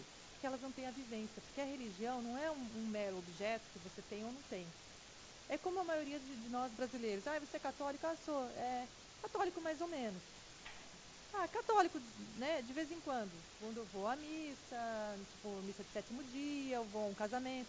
Aí eu sou católico, né? Para o muçulmano é muito difícil isso. É muito difícil ser mais ou menos, né? Então, quando você encontra um pesquisador, e na academia é muito complicado você dizer que você é muçulmano e ser pesquisador, porque isso, de certa forma, cria muito conflito dentro da academia, né? Eu acredito que alguns desses meus colegas acabam não falando da religião que nasceram justamente por conta do conflito, ou por conta do próprio desconhecimento da religião. Porque não é porque nasceram na religião que tem conhecimento da religião, porque a religião não é só eu saber recitar a Surat al-Fatiha. O conhecimento, né, é a prática do cotidiano, é a vivência da religião. Eu costumo dizer, eu tenho um amigo que diz, olha, não adianta você dizer que você conhece isso, aquilo. Se o seu comportamento não é de acordo com a religião, né? Então a gente tem uma coisa que é o plano teórico da religião e a própria vivência da religião, né? Eu e a Flávia, como nós somos apaixonados pela Turquia, a gente sabe que há um modo turco de ser muçulmano, que nos agrada muito. Eu digo sempre a Flávia mais do que eu, né? Esse amor à Turquia. Meu amor é pelos árabes. Então eu acho que há um modo árabe muito interessante de ser muçulmano. E que eu, de fato, reencontrei na Turquia. Que é uma sutileza. O Islã na Turquia ele é sutil. Né? Ele tem uma sutileza que ele é diferente de outros países. Não dá para explicar, né? É uma coisa. A pessoa ela não está em cima de você querendo que você aceite a religião dela. A religião está onde você consegue observar pelo comportamento dela. É aquele comportamento cotidiano, sempre ali, presente. Né? Então, quando a gente vai tentar entender... eu diria, não sei dizer se é uma influência do sufismo ou se eu diria que é uma influência do próprio profeta. Eu acho que quanto mais o muçulmano conhece a história do profeta e o comportamento dele. Outro dia tinha uma garota que ela me trouxe uma questão que eu não sabia resolver. Assim, não consegui dar uma resposta para ela. Eu disse para ela, olha, vamos tentar pensar assim, como é que o profeta responderia isso? Né? É lógico, assim, você está numa abstração, né? Você está com um conflito, você está com um problema. Aí na hora eu falei para ela, olha, o que eu posso te dizer é o seguinte, vai lá e faz a súplica da orientação, porque acho que você está precisando disso, né? Na dúvida, faz a súplica da orientação, porque aí a orientação vem. E aí depois ela me disse, olha, mas a súplica me mostrou tanta coisa, aconteceu tanta coisa ruim depois, será que deu certo? Não, acho que deu certo. Se mostrou muita coisa ruim é porque mostrou o que tinha que mostrar, né? Mas eu acho que tem uma sutileza entre ser turco e muçulmano que eu acho que a gente... que são as sutilezas, que é ser marroquino, que tem sutileza entre ser africano, né? Eu tenho convivido com alguns grupos africanos, eu tenho reaprendido outras coisas, um outro universo, um outro tipo de pertencimento, que eu acho que assim, não dá, é só para dizer assim, não dá para definir, é assim, os muçulmanos são esses, né? Você pode dizer, muçulmano é aquele que coloca Deus acima de qualquer outra coisa, que nada pode ser associado a Deus, né? Que é a Tawhid. É isso. O meu áudio, será que tá... Dá para aumentar o meu áudio, Alexandre? Então, o social age sobre a natureza. Se já seria absurdo falar de uma mulher muçulmana... eu tenho que voltar. A antropologia tem que se desvelar de constrangimentos políticos imediatos. Eu trouxe essa frase da Maria Cardeira da Silva. Maria Cardeira da Silva é uma das grandes antropólogas portuguesas que trabalham com estudos de gênero e Islã. E essa frase da Maria Cardeira, ela me comoveu muito quando eu li o texto dela. Porque eu acho que mesmo dentro da antropologia ou das ciências sociais de modo geral, a gente tem ainda muitos constrangimentos quando nós falamos de mulher muçulmana. Né? Infelizmente aqui não tem nenhuma mulher de lenço, de hijab hoje. Né? Mas certamente se tivesse uma mulher de lenço, de hijab aqui, teria um certo constrangimento. Certas pessoas olhariam diferente. Né? Então, mesmo nas ciências sociais, a gente ainda carrega esse ranço de que as culturas que a gente conhece são as culturas que são as mais permitidas, são as verdadeiras, são as melhores, são as boas.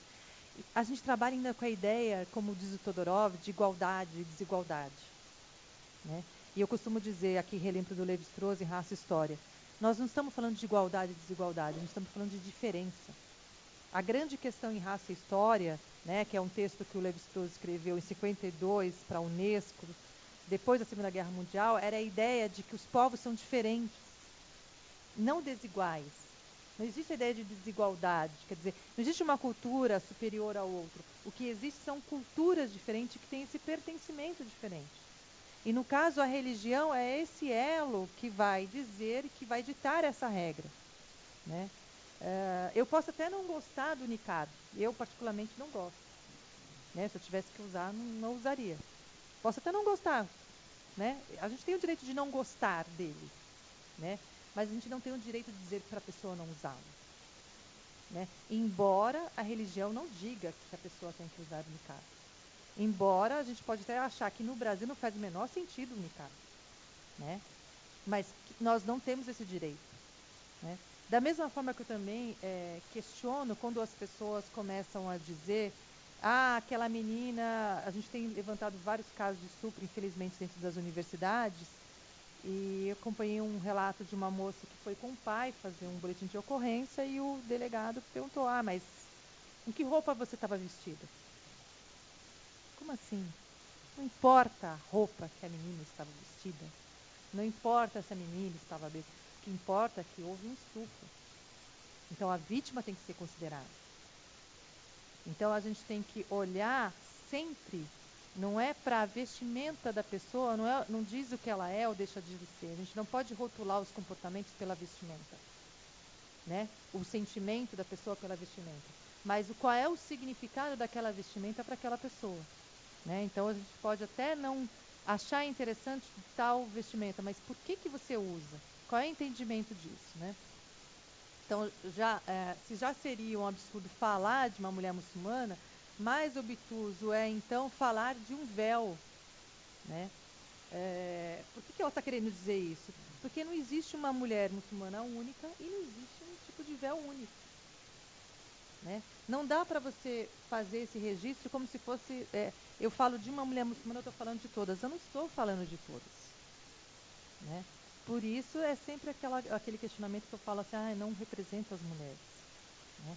Porque o que as mulheres são, elas são muito diversas entre si, né? Eu tenho alunas muçulmanas, né, que usam véu, outras que não usam véu. Eu tenho amigas muçulmanas que usam véu, outras que não usam véu. Eu tenho amigas muçulmanas que têm nível superior, outras que são donas de casa. Então, assim, não dá para falar em um grupo só de mulheres e dizer as mulheres muçulmanas são, né? Em linha geral, eu posso até dizer: olha, no que as mulheres muçulmanas acreditam? Elas acreditam em tal coisa, que é a religião dita. Mas o modo como ela vai vivenciar a sua espiritualidade é muito particular. O Islã é uma religião, nesse sentido, muito individual. A relação é sempre o fiel e Deus, né? Então, ontem, quando saiu aquele texto no final de semana dizendo que o Islã precisa de um papa, eu dei risada, né? Não sabe nada, inocente, né? Não sabe a diversidade que é o Islã no mundo, né? E como se o Papa pudesse resolver grandes questões. Se o Papa não conseguiu resolver a questão da renovação carismática, da canção nova, a gente vê o processo que foi do padre Marcelo Rossi, né, feito pelo Papa anterior, e aí vem dizer que o Islã precisa de um Papa, né, com linhas tão diferentes entre si. Quer dizer, era muito... Eu acho que a gente não está aqui para dar uma receita, mas o que precisa é de conhecimento. Não de um líder, mais um líder. Líderes a gente tem de monte, né? Precisamos de uma outra coisa, de uma outra ampliação desse universo islâmico, né? De um outro diálogo acadêmico sobre esse universo. E não de um Papa. Não é um Papa que resolve, né?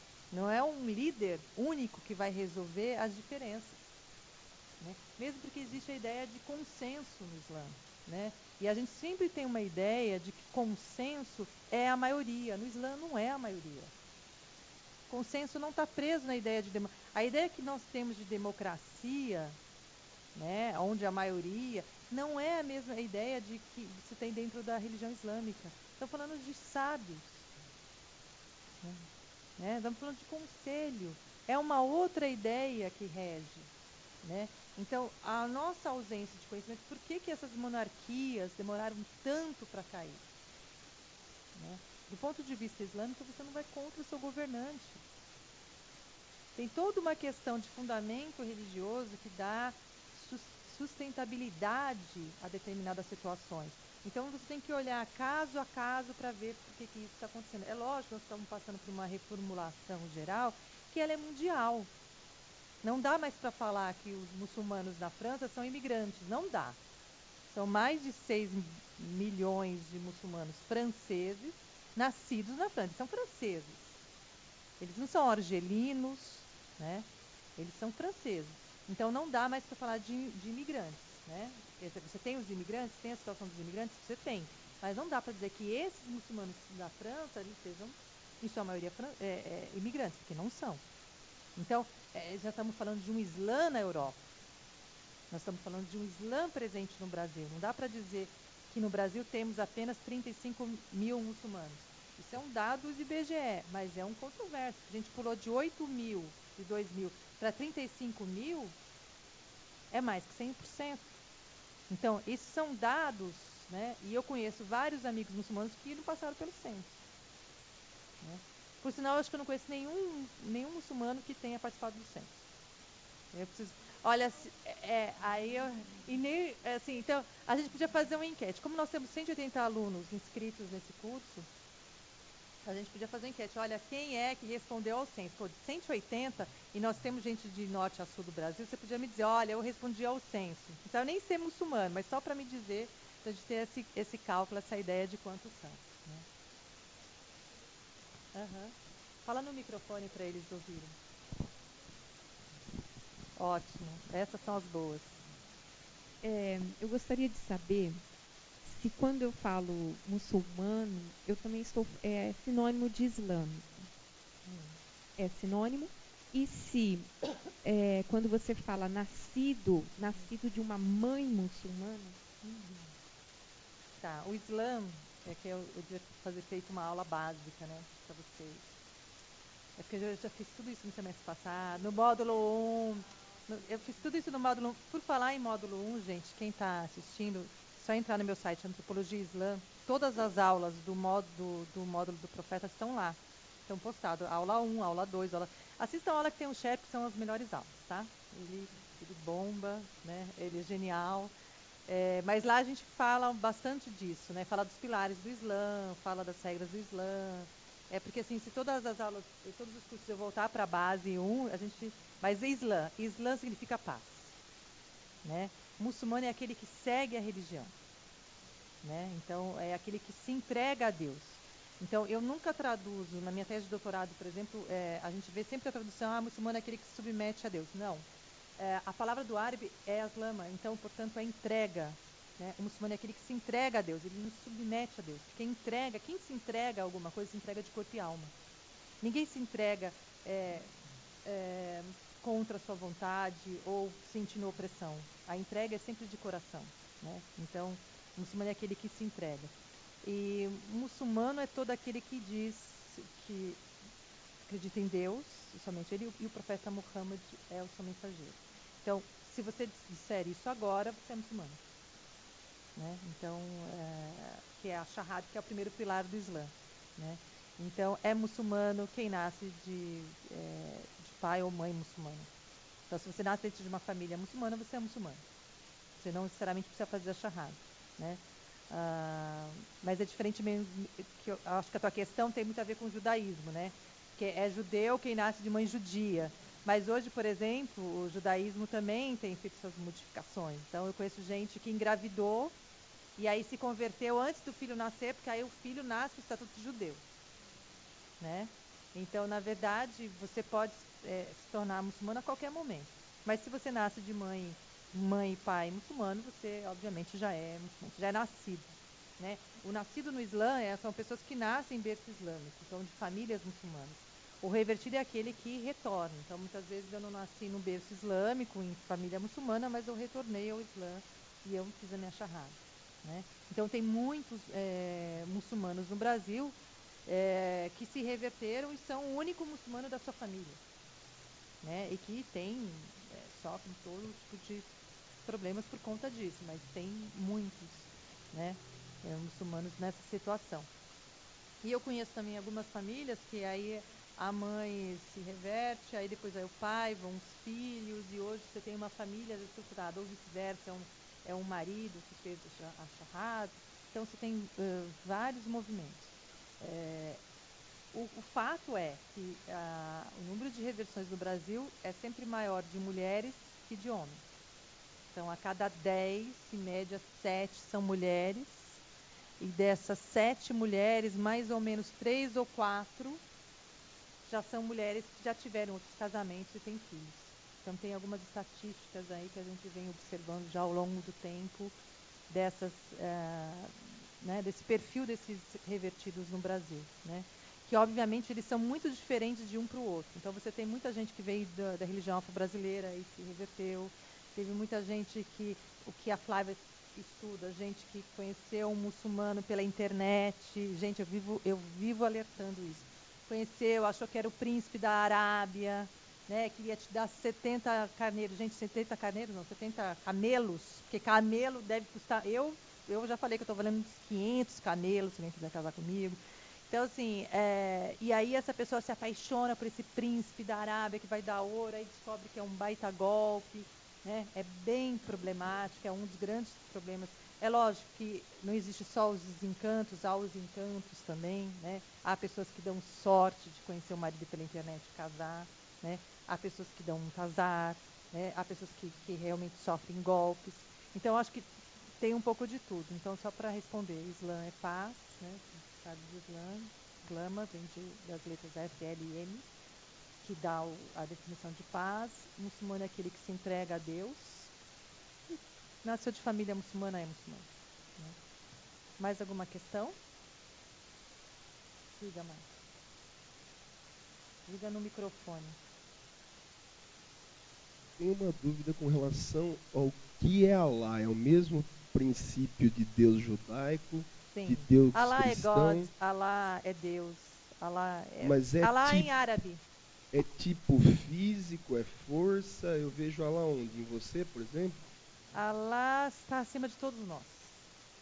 Mas eu não consigo tipificar, porque o Deus judaico Sim, você não eu penso desenha, numa... você não desenha, você não reproduz, né? O Shahjad pode te responder. Eu falei que as perguntas difíceis, ele que vai responder. Mas você não desenha, você não reproduz a imagem, porque ele é soberano. Mas o princípio é o mesmo, né? O princípio. Então, uma das coisas que as pessoas sempre perguntam sobre Jesus, né? No Islã você não tem a Santíssima Trindade, porque o Jesus, para o muçulmano, ele é um profeta, como é Abraão, como é Noé. Ele é mais um profeta, ele é um profeta importante. Ele é filho de Maria, ele foi concebido da maneira como é descrita no cristianismo, né? Ele não foi crucificado, né, para o Islã, ele foi arrebatado de corpo inteiro, né, para o céu, ele vai retornar, né? Ele tem então todo muçulmano ama o profeta Jesus, como ama Moisés, como ama Abraão. Então, assim, tanto é que a reprodução da imagem dos profetas, ela não é lícita para o Islã, quer dizer, não é autorizada, né? Por isso esse grande conflito de você reproduzir imagens de profetas, porque você não sabe como eram esses profetas. E mesmo porque no Islã você tem a ideia da Tawhid, né? Que você não coloca nada no lugar de Deus. Então, quando você reproduz uma imagem de um profeta, você acaba santificando esse profeta e acaba colocando ele no lugar de Deus. Então, no Islã isso não é bom, isso não é permitido. Então você não tem essa ideia, né, de você colocar no mesmo lugar. Então Deus, quando você fala Allah, você está falando, quando você fala Subhanallah, né, Deus seja louvado, né? Quando eu falo Bismillah, eu estou dizendo em nome de Deus, né? Então é Deus, como é o sentimento de Deus, seja para o cristão, seja para o judeu, né? Me incomoda também a questão que você falou da construção da sexualidade, da vestimenta. Aí, aqui é muito, pelo menos a maioria, é muito sexualizada a partir da vestimenta da mulher. Como a mulher islâmica vê, claro que não pode se generalizar, você falou que cada parte do Islã vê de um jeito, mas como os islâmicos, em geral, vê a vestimenta da mulher brasileira com muita exposição? Olha, na verdade isso é totalmente contra o fundamento religioso, né? O que se espera na religião islâmica é uma modéstia, tanto masculina quanto feminina. O homem também, ao contrário do que as pessoas pensam, ele não pode se vestir de qualquer jeito, né? O homem também tem que ter uma presença de roupa diante das mulheres, se é um espaço que tem só mulheres, a vestimenta ela tem que ser dentro de um determinado padrão de modéstia também, né? Por exemplo, o homem não pode usar ouro, o homem não pode usar seda, né? O homem muçulmano. E a questão de ver, é lógico que há o estranhamento, né? Há o estranhamento desse tipo de roupa, como as brasileiras se vestem. Mas existe dois tipos de muçulmanos, eu acredito, sim. Existe vários, né? Mas assim, nesse pensamento. Existe aqueles que não se incomodam, que sabem que aquilo é da cultura do outro e não estão preocupados com a vestimenta do outro, né? Cada um faz o que bem entende da sua vida. E tem aqueles que se incomodam muito, né? Então, que vão achar, tá errado, olha, aconteceu isso. Então, mas isso eu não acho que é do Islã necessariamente, né? Esse tipo de comportamento. É das pessoas que têm mais ou menos informação. Nós estamos num Brasil onde a diversidade cultural e religiosa é imensa, né? Então, os grupos, muitos dos grupos, eles têm aprendido a dialogar com grupos diferentes, né? Sejam essas pessoas com mini saia ou... O que eu sempre falo e vou dizer para os meus alunos é que dentro de uma mesquita, não. Né? Eu acho que quando você vai à casa de uma pessoa, você tem que se comportar como a pessoa gostaria que você se comportasse. Né? Então é uma regra que eu ensinei para os meus filhos, ensino para os meus alunos. Né? Da mesma forma que eu vou na sua casa, chego na sua casa, abro a geladeira. Nunca fui na sua casa e vou, eu vou aqui pegar um suco, tá? Tem um pedaço de bolo. Quer dizer, você tem um comportamento que é esperado. Então, qual é o comportamento que se espera quando você vai a uma mesquita? Né? E ao contrário de outros templos religiosos, a mesquita é um lugar que você pode entrar a qualquer momento. Você é extremamente bem recebido dentro de uma mesquita. Seja ela aqui em Barretos, ou em São Paulo, ou no Rio de Janeiro, em qualquer... Onde tem uma mesquita no Brasil, você entra facilmente. Né? Seja você homem, seja você mulher. Né? Então, o que eu sempre vou dizer é para as meninas, olha, não vá com roupa decotada, não vá com mini saia. Eu vou dizer para um rapaz, não vá de bermuda, não vá de chinelo, embora você tenha que tirar o sapato para entrar numa mesquita, numa mussala, né? Mas eu acho que tem todo um comportamento que se espera, né? Não, você está no Rio de Janeiro, então o garoto sai da praia, né, de sunga, vou lá na mesquita, né, da Tijuca. Não, né, gente? Né? Você tem que ter uma roupa lá, veste seu jeans, sua camiseta. As moças, vão lá, veste a sua calça, sua camisa, né, tranquila, assim, sem transparência, sem decote. Então, é como você vai se mostrar no espaço que é do outro, né?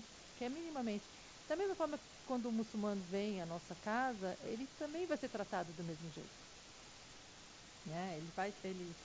A diferença é que as mulheres, quando usam a vestimenta, elas são... eu tenho amigas muçulmanas quando vão na minha casa, se não tem os meus filhos na minha casa, elas tiram o lenço. Né? Quando elas sabem que eles vão chegar, eu aviso, os meninos vão chegar, então elas ficam de lenço. Mas, porque no espaço onde só tem mulheres, as mulheres tiram o lenço, normalmente, não há nenhum problema. Né?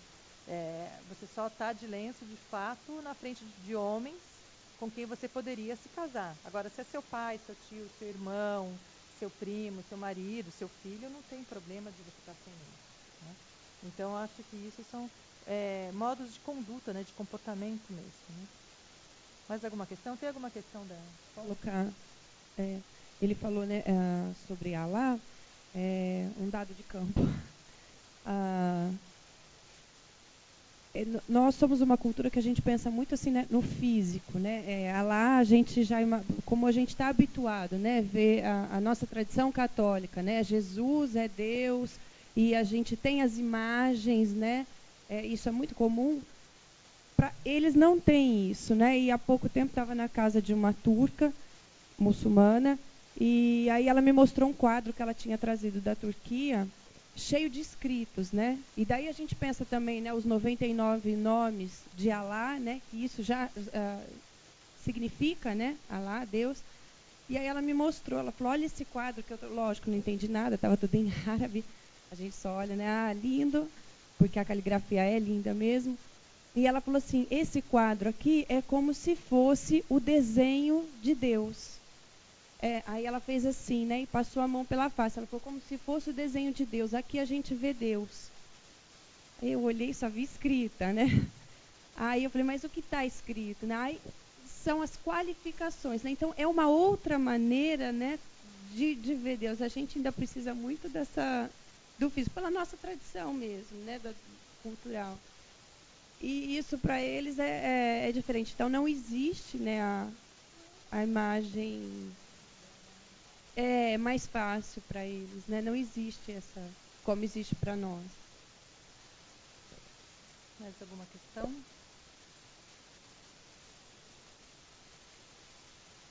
Também, assim, quando começa a fazer uma pesquisa sobre o Islã, então vou falar desde meu olhar na minha pesquisa, é fundamental a gente saber que nós temos nossos próprios esquemas conceptuais de conhecimento e como eles vamos abordar aquela cultura. Porém, a gente tem que ter consciência que é com esses esquemas, é com isso, desde esse patamar, que vamos entrar ou observar agora. Daí achar que essa questão, ou esse fenômeno tem que encaixar em nossas categorias, é uma questão bem complexa. Então, por exemplo, dentro do exercício hermenêutico, que é quando a gente interpreta, o interessante é chegar nessa fusão de horizontes, que é conseguir compreender aquele horizonte de sentido do outro, porém sem forçar ele a encaixar em nossas categorias. Então, a gente tem uma ideia, por exemplo, meio humana já de Jesus, por exemplo. A gente não pode pedir para eles fazer a mesma coisa que nós fazemos, porque aí a gente vai fazer um recorte que não vai nos permitir interpretar aquele outro do jeito que ele se apresenta. Então, é a maneira de abordar, né, o fenômeno. Mais alguma coisa? O pessoal da online não vai mandar pergunta hoje? Vamos fazer o seguinte, para o pessoal online poder mandar umas perguntinhas, a gente tentar responder e continuar, a gente vai dar 10 minutinhos de intervalo para a gente beber uma aguinha, se levantar, e o pessoal aí de casa levantar um pouquinho, esticar as pernas. Ah, legal, põe lá. E escreve também.